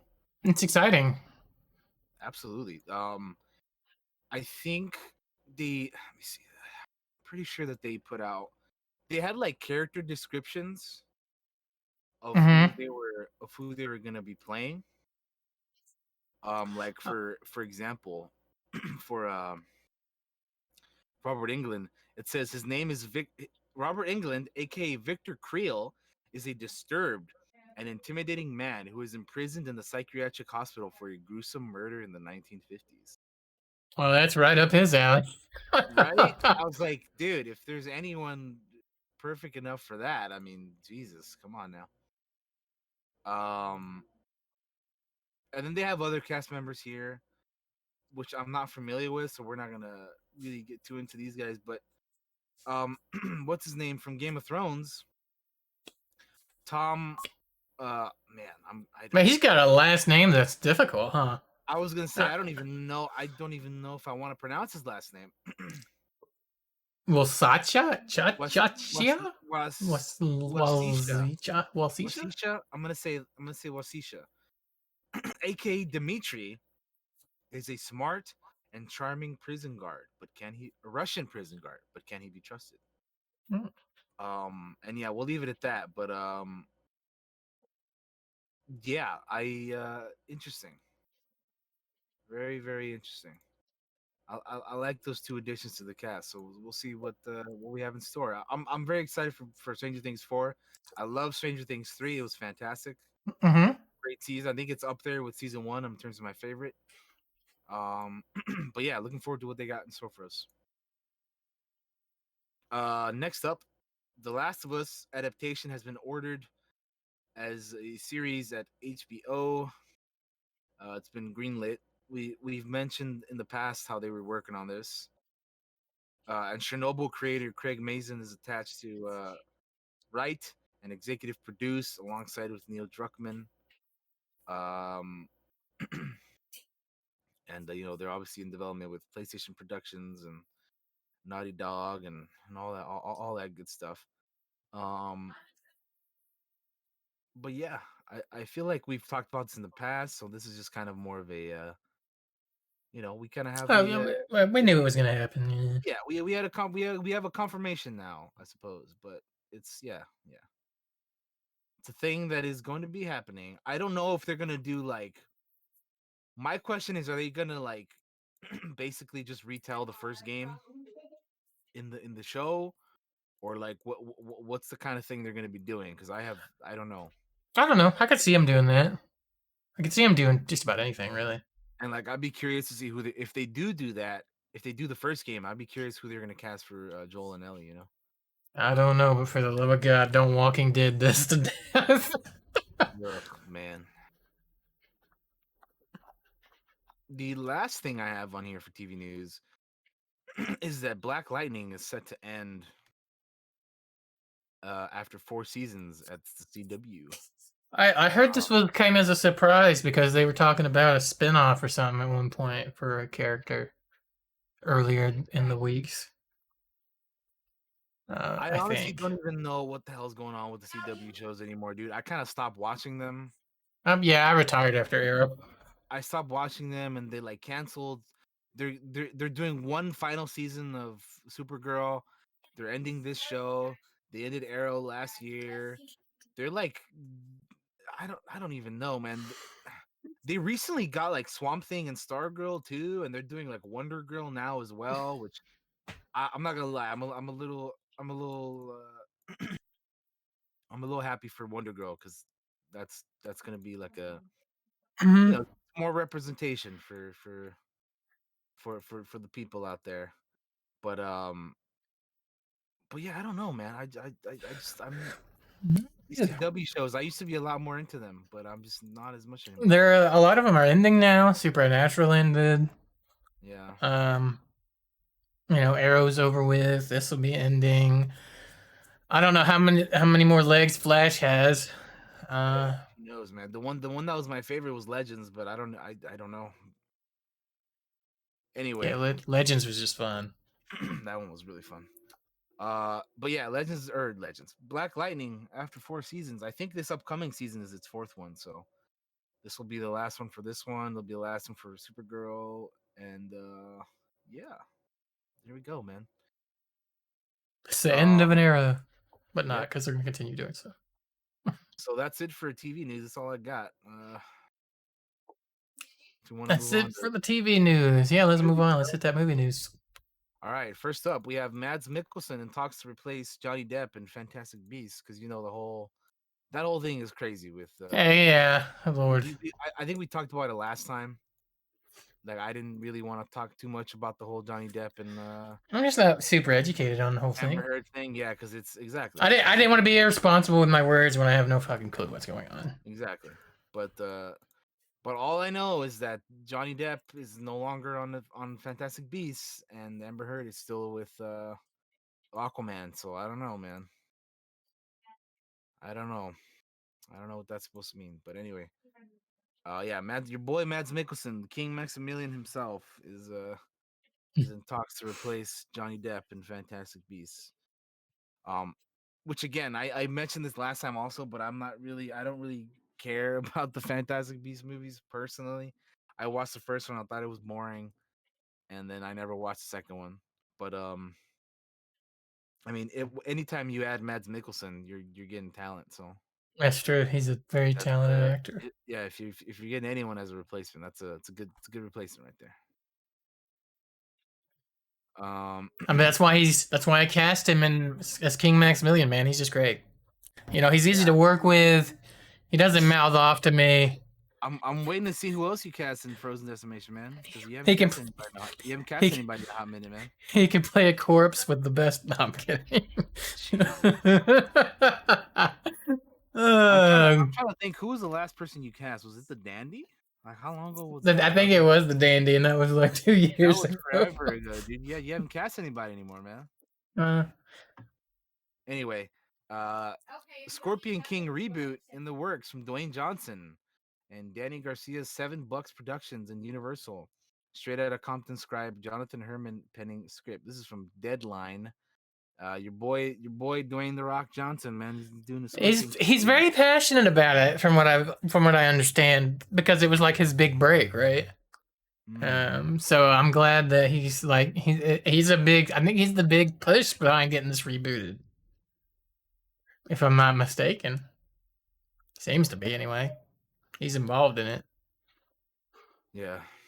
This is what Dwayne the Rock Johnson says. He says the Scorpion King was my very first role ever on the silver screen, and I'm honored and excited to reimagine and deliver this cool mythology to a whole new generation. I wouldn't have had the career I'm lucky enough to have had it not been for the Scorpion King, and I'm thrilled that we at Seven Bucks Productions can help create those same opportunities for other hardworking actors today. I believe Jonathan Herman will put in the hard work to deliver a fantastic script for a global audience. So there you go, man. Yeah, I think he does. He probably does a little cameo, but I think that's Yeah. about all he's gonna be in it. Loki in the chat's like they better have a Brendan Fraser cameo. Man, Brendan Fraser wasn't in the Scorpion King movie. I think just because he was like needing money. But yeah, yeah, I don't know. I really don't know.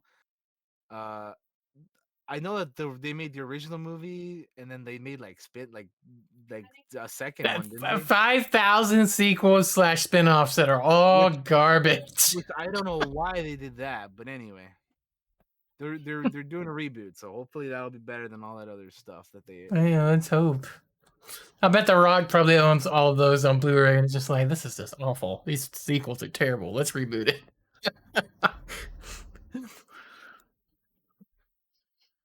Let's see. We have the third Quiet Place film. Uh, is gonna have Jeff Nichols as a writer and director. So the Quiet Place universe is expanding. Uh, Jeff Nichols, my bad. Jeff Nichols has been tapped to write and direct a third film in the franchise based on an original idea from John Krasinski. The new installment will be released in 2022. Details of the story are being kept under wraps. Uh, I didn't even know that they were planning on doing like I don't even think this is like a part 3. I think this is just like a spin-off in the Quiet Place universe. I could Mm, be mistaken. Could be mistaken, but I think it is like a spin-off in the universe. I haven't watched any of them. Dude, the first one is really good. I don't the second one isn't even out yet, I don't think.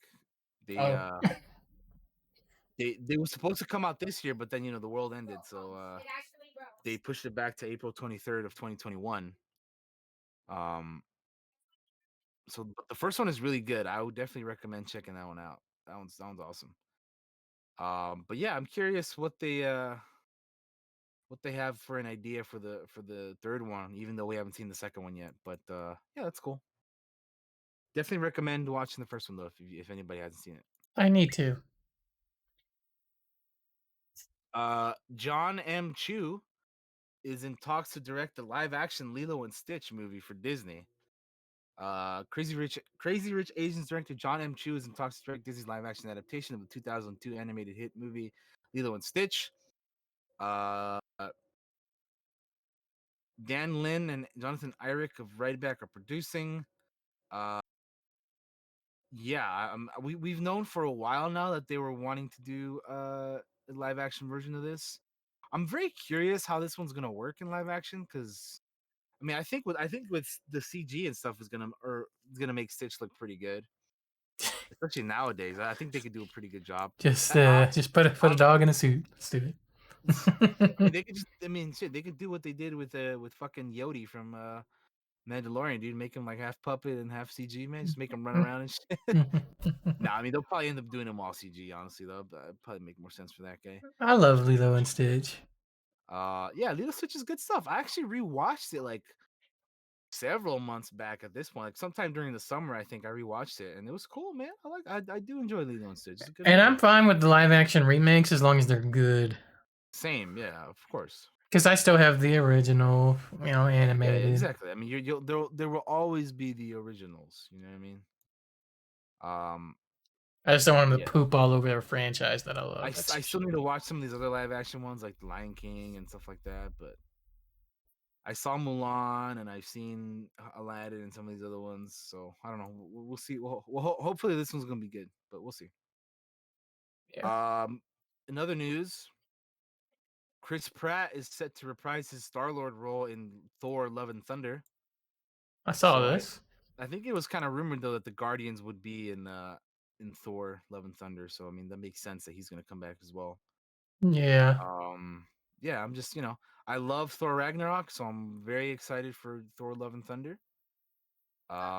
Very curious about what they're gonna do with that story wise, especially after Endgame.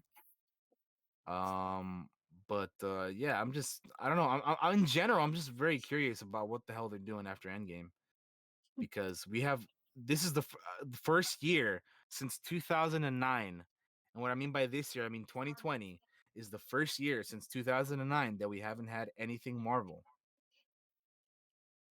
which is kind of sad actually. But I was looking forward to like WandaVision and uh Falcon, Winter Soldier, and Black Widow, and all that stuff, man. But we didn't get any of it. It's been a very But empty, marvelous yeah, year. it's not a marvelous year, but it's a Marvel less Last year. year. And Yeah. yeah, but yeah, I'm looking forward to this movie. It's cool that Star Lord's going to be in it, and I'm sure the other Guardians are as well. Like I said, but yeah, it's cool stuff. Good news. Uh, Sylvester Stallone has joined the Suicide Squad cast, says director James Gunn.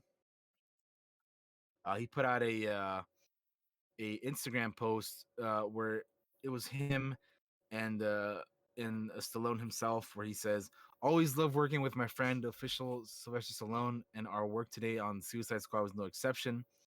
Despite Sly being an iconic movie star, most people still don't have any idea what an amazing actor this guy is."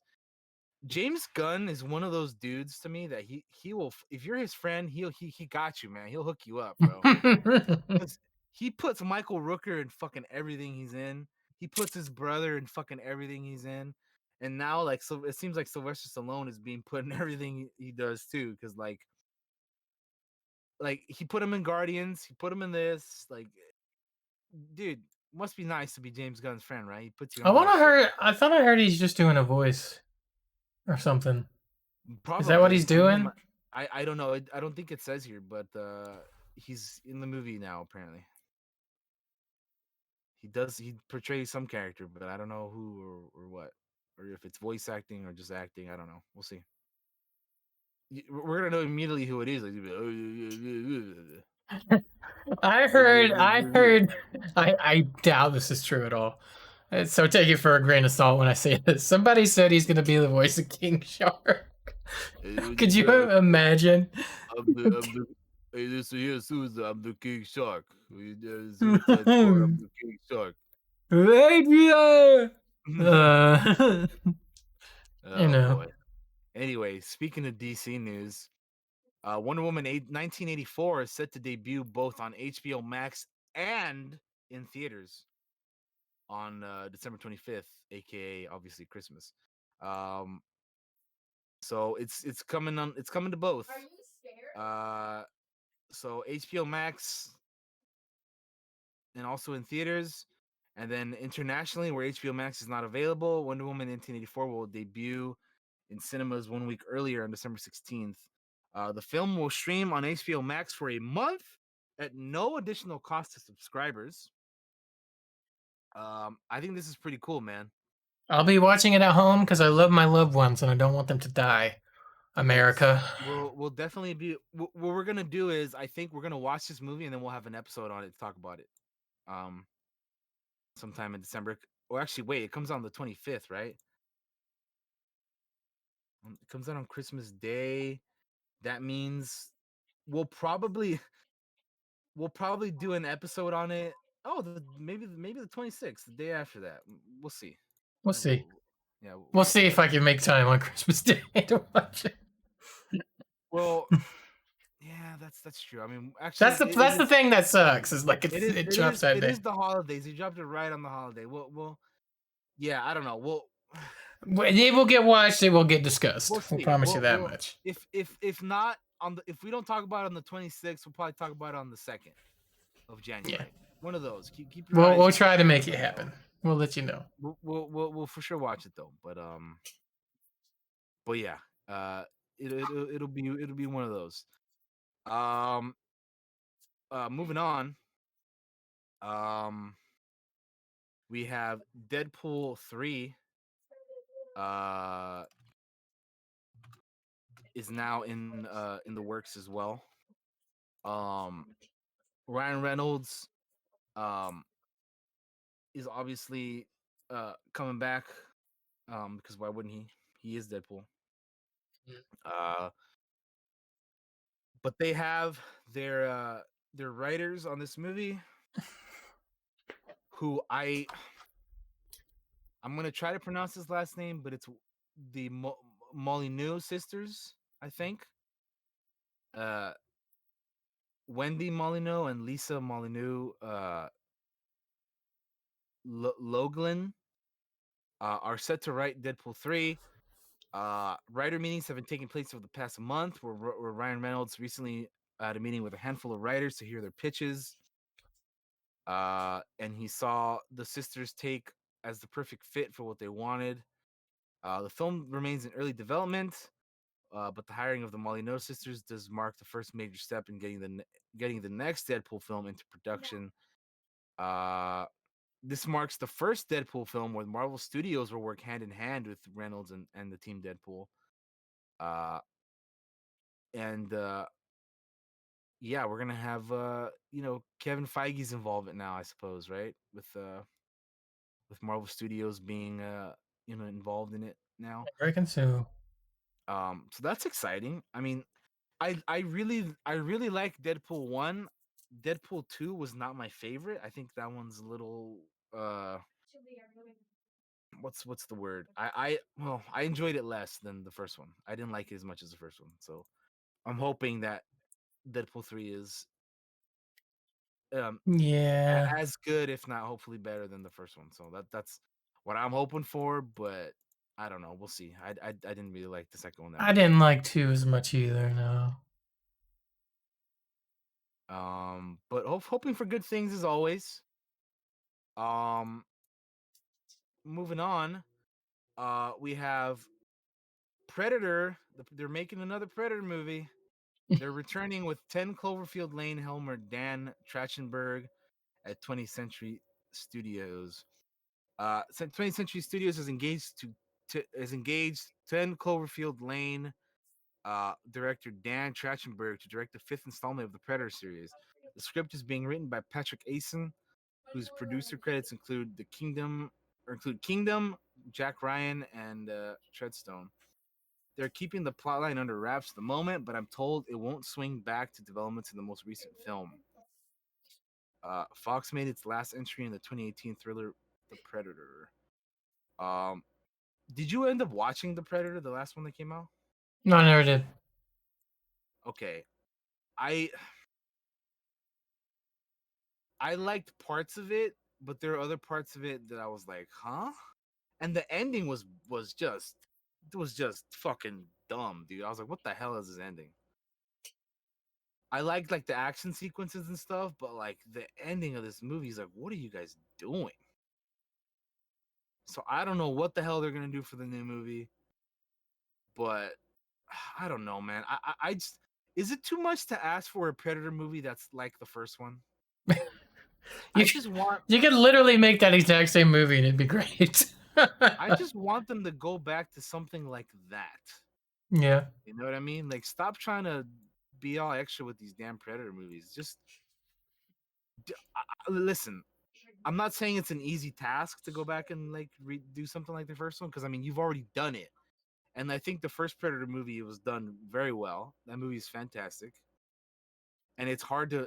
I'm sure it's probably hard to replicate that, but like, just go for like the feel of that. You know what I mean? Like, don't copy the movie, but like go for the feel of that of what they were doing. Go for the vibe and the feel of what they were doing in that movie, man. Like I don't understand why they like keep having to be so extra with these damn movies, man. I They like the also Predator. overload you with characters in some of the newer ones too. It's like Yeah, here's man. 500 people. They're all going to be dead by the end of this movie. I don't understand, man. I don't understand why they do this. But anyway, I just that's what I want. If anybody out, if 20th Century Fox or 20th Century Fox, 20th Century Studios, if you're listening, please, please, please, please. Put the Rock in it. Let's watch The Rock fight the Predator. He'd be like the Arnold. Then you just build a cast around him, throw him in a jungle somewhere, boom. You know, I mean, it doesn't even need to be a jungle. It could just be like, I don't know, anywhere. another environment that we haven't seen the predator in. You know what I mean? Throw him in the desert somewhere.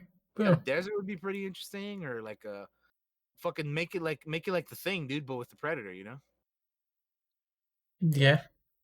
I don't know, something different, but that's what I'm hoping for. Anyway, I'd watch The Rock fight the Predator. I don't know about y'all, but I would.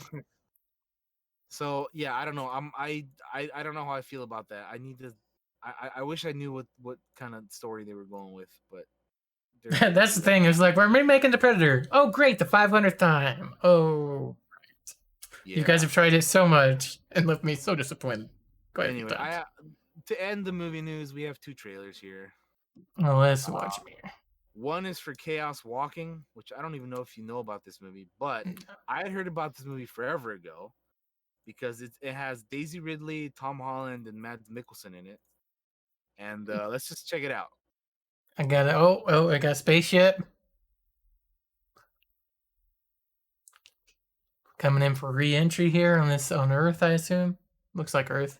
I would recommend listening to this with audio if you all can, because obviously we're not playing it with audio, but I recommend listening to it with audio because there's some, you know, they tell you about what's going on in this world. I believe this movie is based off of a book or a novel, rather. I'm not sure, but I like the cast. I don't really know too much about what's going on here, but I like the cast.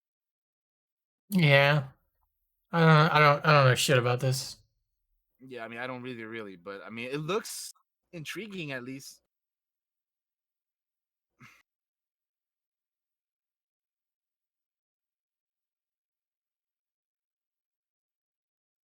Hmm.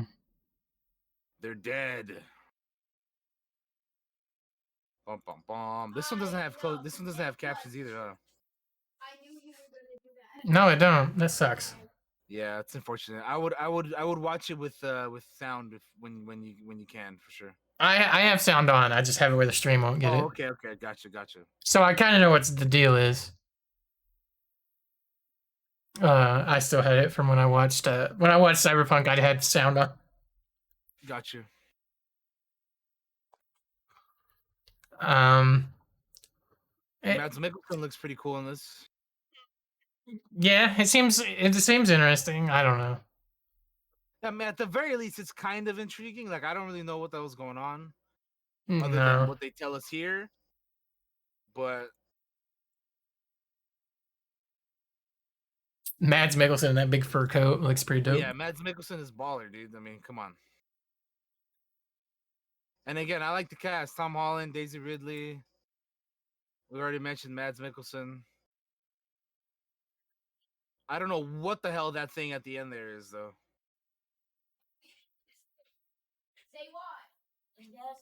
I have no clue.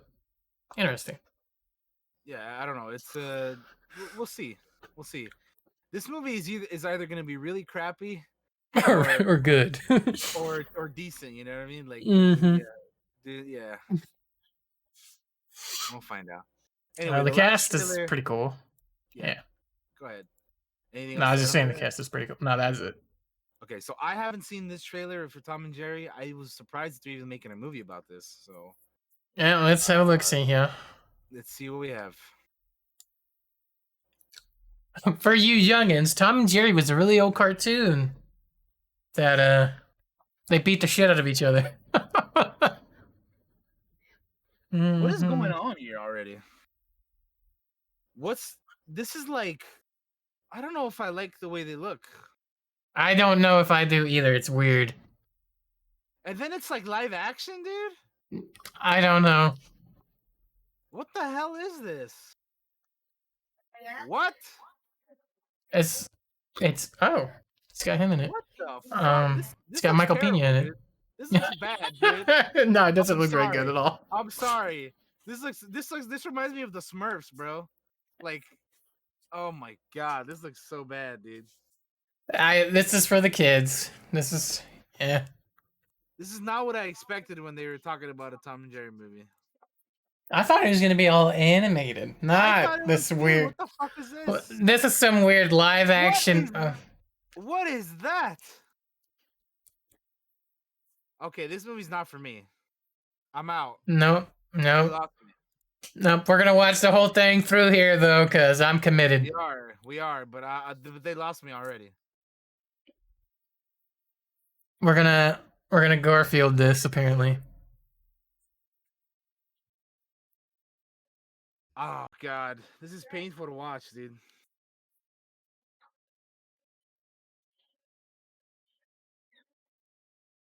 Yeah.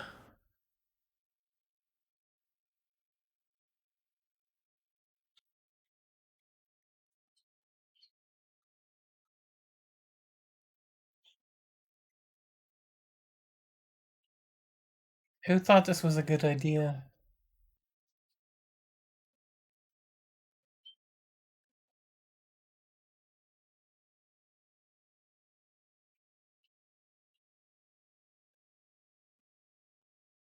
Nice Batman reference.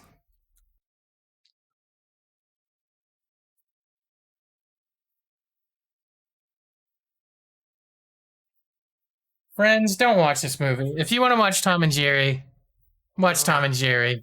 Look, even baby's upset about this. Oh my god, that looks atrocious, dude. Holy shit. That looks fucking awful, dude. Oh man. Oh, bro, I'm not watching that. Not for me. Anyway, that that For me. that brings us to a close to our movie news. Damn, that shit looks bad. That's all she wrote, gang. For Yeah, movie that's news. it. That is it. Well, that was a yeah. Just watch Tom and Jerry, the old cartoons. Anyway, we'll let's just do a our let's just head into the main topic because Yeah, and I don't know how much longer we're gonna spend no on for it. now it'll be a quick one because I actually yeah I need to So let me start us off here then. go for it. Yeah, go for it. We watched Kingdom of Heaven, which is a 2005 epic historical drama. We watched the director's cut, which is how long is the director's cut? Let me look really I quick. have I'm no gonna get you idea, the but it numbers. was a long ass movie, dude. It is long, but the director's cut is the way to watch that movie. It is. Yes, I'm aware that my PC needs to restart. PC. No, what happened? My mouse died. Daniel, are you there? Yes. Okay, my mouse is now working. That was weird. It like froze. It froze. That was strange. But now it's working. That's fine. It was where the fuck? Oh, here it is. I'm like, where the fuck is this? It's 194 minutes, which is 3 hours, over 3 hours, close to 3.5 hours. I believe it certainly felt that long. So it's a very long film. With it has a cast of Orlando Bloom and Eva Green, Jeremy Irons. I want to just like mention real quick. They have a lot of fucking names and faces in this movie, dude. There's a lot of like good actors and you know people in this movie. I was like, damn, I didn't even know they're in this. Like, oh shit. Mm-hmm. So it's pretty solid cast, man, for you know for that movie, man. I was like, oh damn. Liam Neeson's in this movie for a hot minute. Michael Sheen's in this movie for a hot minute. Dude, fucking Natalie Cox and fucking Jamie Lannister's in this movie for a hot minute. Nikolai Coster-Waldau, yeah, dude. I'm telling you, that is pretty solid, bro. I'm like, did you realize that King Baldwin is played by Edward Norton? Because you would never know. Because he wears the mask the whole movie. He wears the mask. You wouldn't know it was him. It doesn't even sound like him. It's insane to me that it's him. But yeah, I saw an article, I want to say on Reddit, where somebody was like, does Orlando Bloom ever play anybody else other than just playing Orlando Bloom? And if I had to pick a movie for them to watch for him to not be Orlando Bloom, I think it's this movie. You know, Mm. it's just always him being the cool guy. In this movie, he's he's the cool guy, but he's kind of, but I don't think he's a very complicated character with a lot of depth to him. Like, I'm not gonna break down the whole movie other than we open up with Balian, who is a blacksmith in the city. His wife has recently committed suicide because she had a miscarriage, I believe. So she was having a very bad depression. Some things happens. He ends up killing a person. I'm not gonna tell you who. Um, and lighten him up, and he runs off and joins Liam Neeson for some reasons. That's like all the gist I'm gonna give you out of this movie. Other than he goes on this big pilgrimage to. I'm cutting out a lot because it's 3 hours of movies, guys, and I can't break it down really well. But Dude, um, when Orlando Bloom stabbed the priest into the fire, I was like, God damn, bro. That shit is he the that shit priest is is a douche. savage. Um, in the director's cut, you find out that they're like brothers or half brothers. In the original version of the movie, they're not related at all. Oh damn. That's why I like the director's cut. Like the director's cut, sorry, the original theatrical cut is garbage, guys. If you watch Kingdom of Heaven, do not watch the theatrical cut. I know, asking you to watch a 3.5 hour movie is a lot, but it's so much better. Like it's the way it's meant to be seen, because they cut out so much. Like Liam Neeson's character in the theatrical cut, he isn't related to the dude in this town. He isn't the Baron's brother. I don't think they mention it at all. In the director's cut, it's mentioned. Speaking of Liam Neeson, when he's like, I fought for 2 days with an arrow through my testicle, I was like, oh mother, what the that sucks, dude. What the fuck? That's awful. I don't want to think about having an arrow through your balls. What the hell is that? I was like, oh no. Oh, God. um, but yeah, basically Orlando Bloom's character, Balian, is the and basically Orlando Bloom's character Balin of Evelyn is the son of Liam Neeson's character, uh, uh, Barrison, I believe, Godfrey. Godfrey, that's what they call him in the movie. But he never knows, and he kind of comes and like tries to get like forgiveness for that and stuff, and Orlando Bloom ends up joining him after he murders this priest because he wants to find forgiveness for his wife, who killed herself, and for himself, who killed this priest, who is his brother, who is a douchebag, by the way. Like a super douche. Like when he gets killed and like just straight up he stabs the shit out of him and throws him in his forge fire and lets him burn. Like He fucked him up, dude. he murders the absolute shit out of him. I straight up was like, damn, when I was watching that. I was like, holy shit, dude. That's crazy. He fucked him up. But it becomes a movie about kind of forgiveness, he becomes a knight, a warrior, fighting for the people. He dedicates himself to service to the people of Jerusalem. Because he makes a pilgrimage over there. That's where his father and them are going. And then Liam Neeson ends up dying after he makes Orlando Bloom a knight. And he becomes entangled in with King Baldwin and Salahadin and this crusade and all this stuff going on over in Jerusalem. And you have the Knights Templar, who are super douches in this movie and trying to start shit so they can go to war with Salahadin because they don't like Muslims. And it's just a big historical drama that's got some great action sequences, a lot of character drama, a lot of politics, a lot of interesting takes on religion and stuff like that. Yeah, the setting and the time of the movie is pretty dope. The battles and the action, set pieces and sequences are pretty badass. Yeah, exactly. It was cool, man. I that stuff I definitely enjoyed when it was out there for sure. The ending siege is absolutely one of my favorites of any film because they're so outnumbered by opposing forces, and they're trying to break into Jerusalem. And it's like the uh, the priest that's in Jerusalem with Orlando Bloom's character is like, we have no knights. We can't defend the city. And Orlando Bloom's like, fucking, you want knights? He knights everybody in there. It's like, there, you have knights. He's like, just making a man a knight, make him a better fighter. And he turns and looks at him and says, yes, it does. It's so good. I love those little speeches he gives. It's, I personally think it's Orlando Bloom's best role, to be honest with you. The director's cut version, out of any of the movies I've ever seen him in, you can't tell I'm a big fan of it. But you liked it, right, Daniel? Yeah. Do you have anything you want to add on to it?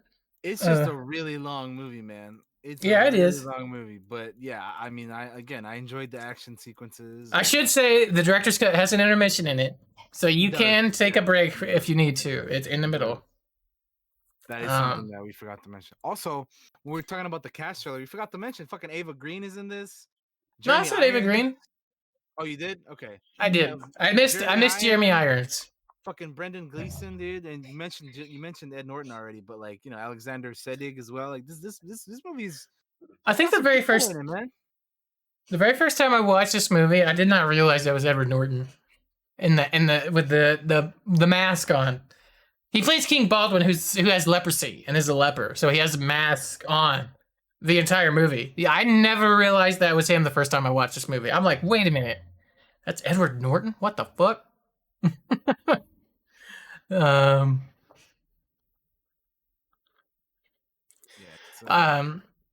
Solid cast for sure. And I didn't realize that the gravedigger that you see at the start of the movie is at the siege at the end. Did you realize that's the same dude that was digging the grave at the start of the movie? I didn't realize it until like we watched it this time. I don't think I noticed that. No. One of the guys, because it opens up with they're burying Balin's wife who's committed suicide. The gravedigger is the same dude. He talks to him at Jerusalem. He's like, "We've come a long way," or something like that from where we started. So I didn't realize that. But yeah, the music in it is great. I think it's not really historically accurate. Obviously, that's not that kind of movie. But yeah, but they are kind of based on some of those characters. But not. I think Balin in real life was like 50 or some crazy shit like when this was going on. Gotcha. But yeah, you know, it's directed by fucking Ridley Scott, so. Ridley Scott, yep.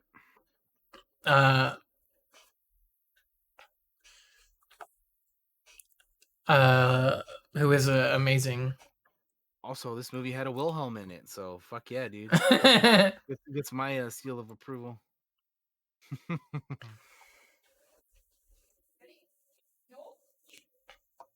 But yeah, it had sorry, I was reading about the music. They have it has a lot of medieval, Middle Eastern, contemporary, classic, and popular influences are in the soundtrack. I like the soundtrack. There's some good moments in it. A lot of the cinematography and scenes of set pieces were described as ballads of light and color, which drew a lot of comparisons to Akira Kurosawa films. Interesting. Visual effects were decent. Did you realize when they're knocking over the siege towers at the end, that's actually one siege tower they just knocked over and repeated it everywhere because they could only do it once? That's funny. It's also really funny to me that the original version gets a bunch of criticism, but they did like the director's cut and kind of took it around and showed it off, and it won like a bunch of awards because it was so much better. And has been pretty much praised. Yeah, this is one of those movies that I missed 15 years ago. Like I don't even think I like heard of it, man. Like it's wild, dude. Because I don't know, it just because when you like again when you look at the cast and when you look at like you know Ridley Scott and this, I'm like I don't know how how did I miss this? You know what I mean? It's weird. Yeah. But Um. finally got a chance to watch it, which is Yeah. So the story set during the Crusades of the 12th century. A French village blacksmith goes to the aid of the Kingdom of Jerusalem in its defense against Salahuddin, who is fighting to claim the city from the Christians. This leads to the Battle of Hattin. I'm sorry, I'm bad with pronunciation. The screenplay is a heavily fictionalized portrayal of the life of Balian of Ibelin. Ibelin, the Baron of Ibelin. Um, Good movie. If you haven't seen it, I strongly recommend it. We watched it like 2 weeks ago, so it's not super fresh yeah. in my mind at the moment. But Me either. Me either. Yeah, unfortunately. to be fair, but it is good. I liked it. Daniel, did you like it? I know it's a 3-hour journey. It Uh, yeah, I overall I would say I did like it more. Yeah. Um, it is a really long movie though, for sure. So if anybody's like out there wanting to check it out or anything, keep that in mind if you're gonna be checking out the director's cut or the director edition. It's a long movie. It does have an intermission, does have a break for you, but yeah, just keep that in mind. But the and cast I is really think solid. who is it? I picked this movie, right? This is the one I Yeah, picked. yeah, So we yeah. we go back and forth on what we picked to retro rewind. Also, it got really dark in here. What the fuck? It really did. Yeah, Um, um, the New Times is weird. yeah. So um, I'm gonna be choosing the next one. So we'll see what that's gonna be. yeah, Daniel's a Yeah, but we have let's see how many more. Let's see, we have one, two. We have about 6 more shows left in the year, man. If we you know if we don't skip any more weeks, we'll have about 6 more for the year total. yeah. So there you go. We only got a few more, or not a few more, but we have several more. One of those, like I said, will probably try to be Wonder Woman if we can fit that in there at the end of the year. If not, then we'll do it at the beginning of next year. But we'll Yeah, we'll deal with that when we get there. We got plenty of time before then. I think that's Uh, gonna be a show, guys. yeah, it is. It was a bit of a Uh, quick one today, but unfortunately, like Josh said, the movie's a little not too fresh. But yeah, we just wanted to give our quick thoughts on it. yeah, And I really gotta go to the bathroom now. yeah. We gotta get, So like it's like food time. Let's do our let's shoutouts.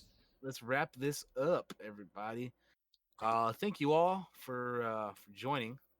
Um, Coming up on stream, I'm gonna be playing the Metro games, at least the first two, Metro 2033 and Metro Last Light. Those are gonna be coming up here. I've never played them, so I don't really know what to expect other than they're FPS games, I think.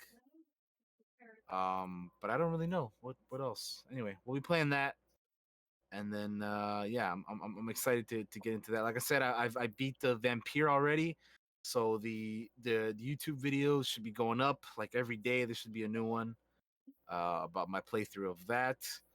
And yeah, man, I mean, this past week was fun, dude. I got to play some chill multiplayer games. Very excited for the continuing Mandalorian. Um, Oh all that man, good we gonna stuff. have us a show after next week's, man. Yeah, It's gonna be good. after season two's over, we definitely have to talk about it because next week's episode, man, I'm next episode's gonna be amazing. But anyway, yeah, so Metro coming up on stream. Keep an eye out for D&D and all that stuff. Josh will talk about that. Um, yeah, I don't know. Have a that did I guess. Have a good one, everybody. I'll see you guys later. Peace out. Bye bye. Hey guys, Daniel and I appreciate you all that come to the show or watch us on the YouTube or in the podcast form, which I will be uploading soonish. Um, Up on the Google Drive. That's the word. Appreciate all your support as always, retweets and stuff. Love you guys. Make sure to tweet at us if you have your Game Awards things, and make sure to join our Discords and things like that. If you want to chat with us, if you have show ideas, tweet those at us. We always like to listen to the peoples and what they want to see and hear. and that stuff. Coming up for me, we have D&D tomorrow at 6 p.m. Eastern time here on twitch.tv/Josh902. If you have not, if you're into the D&D stuff, we will be playing tomorrow, and then we will see what happens because we're hitting a weird spot where we're gonna have a lot of holidays. Although I don't think many people are gonna be traveling. I don't know. You never know because things are going on. So there may be breaks and things get weird with holidays and stuff. But this is also the first time we've ever dealt with a global at least that I've ever dealt with a global pandemic in the middle of holidays and stuff like that. So hopefully, just keep yourself safe out there and have a lovely Thanksgiving for those of you that will be celebrating that. My fellow peeps out there gonna eat your turkey and hams and stuff. And be safe, wash your hands, and take care of each other. And we will see you all next time. Bye bye, y'all. Bye.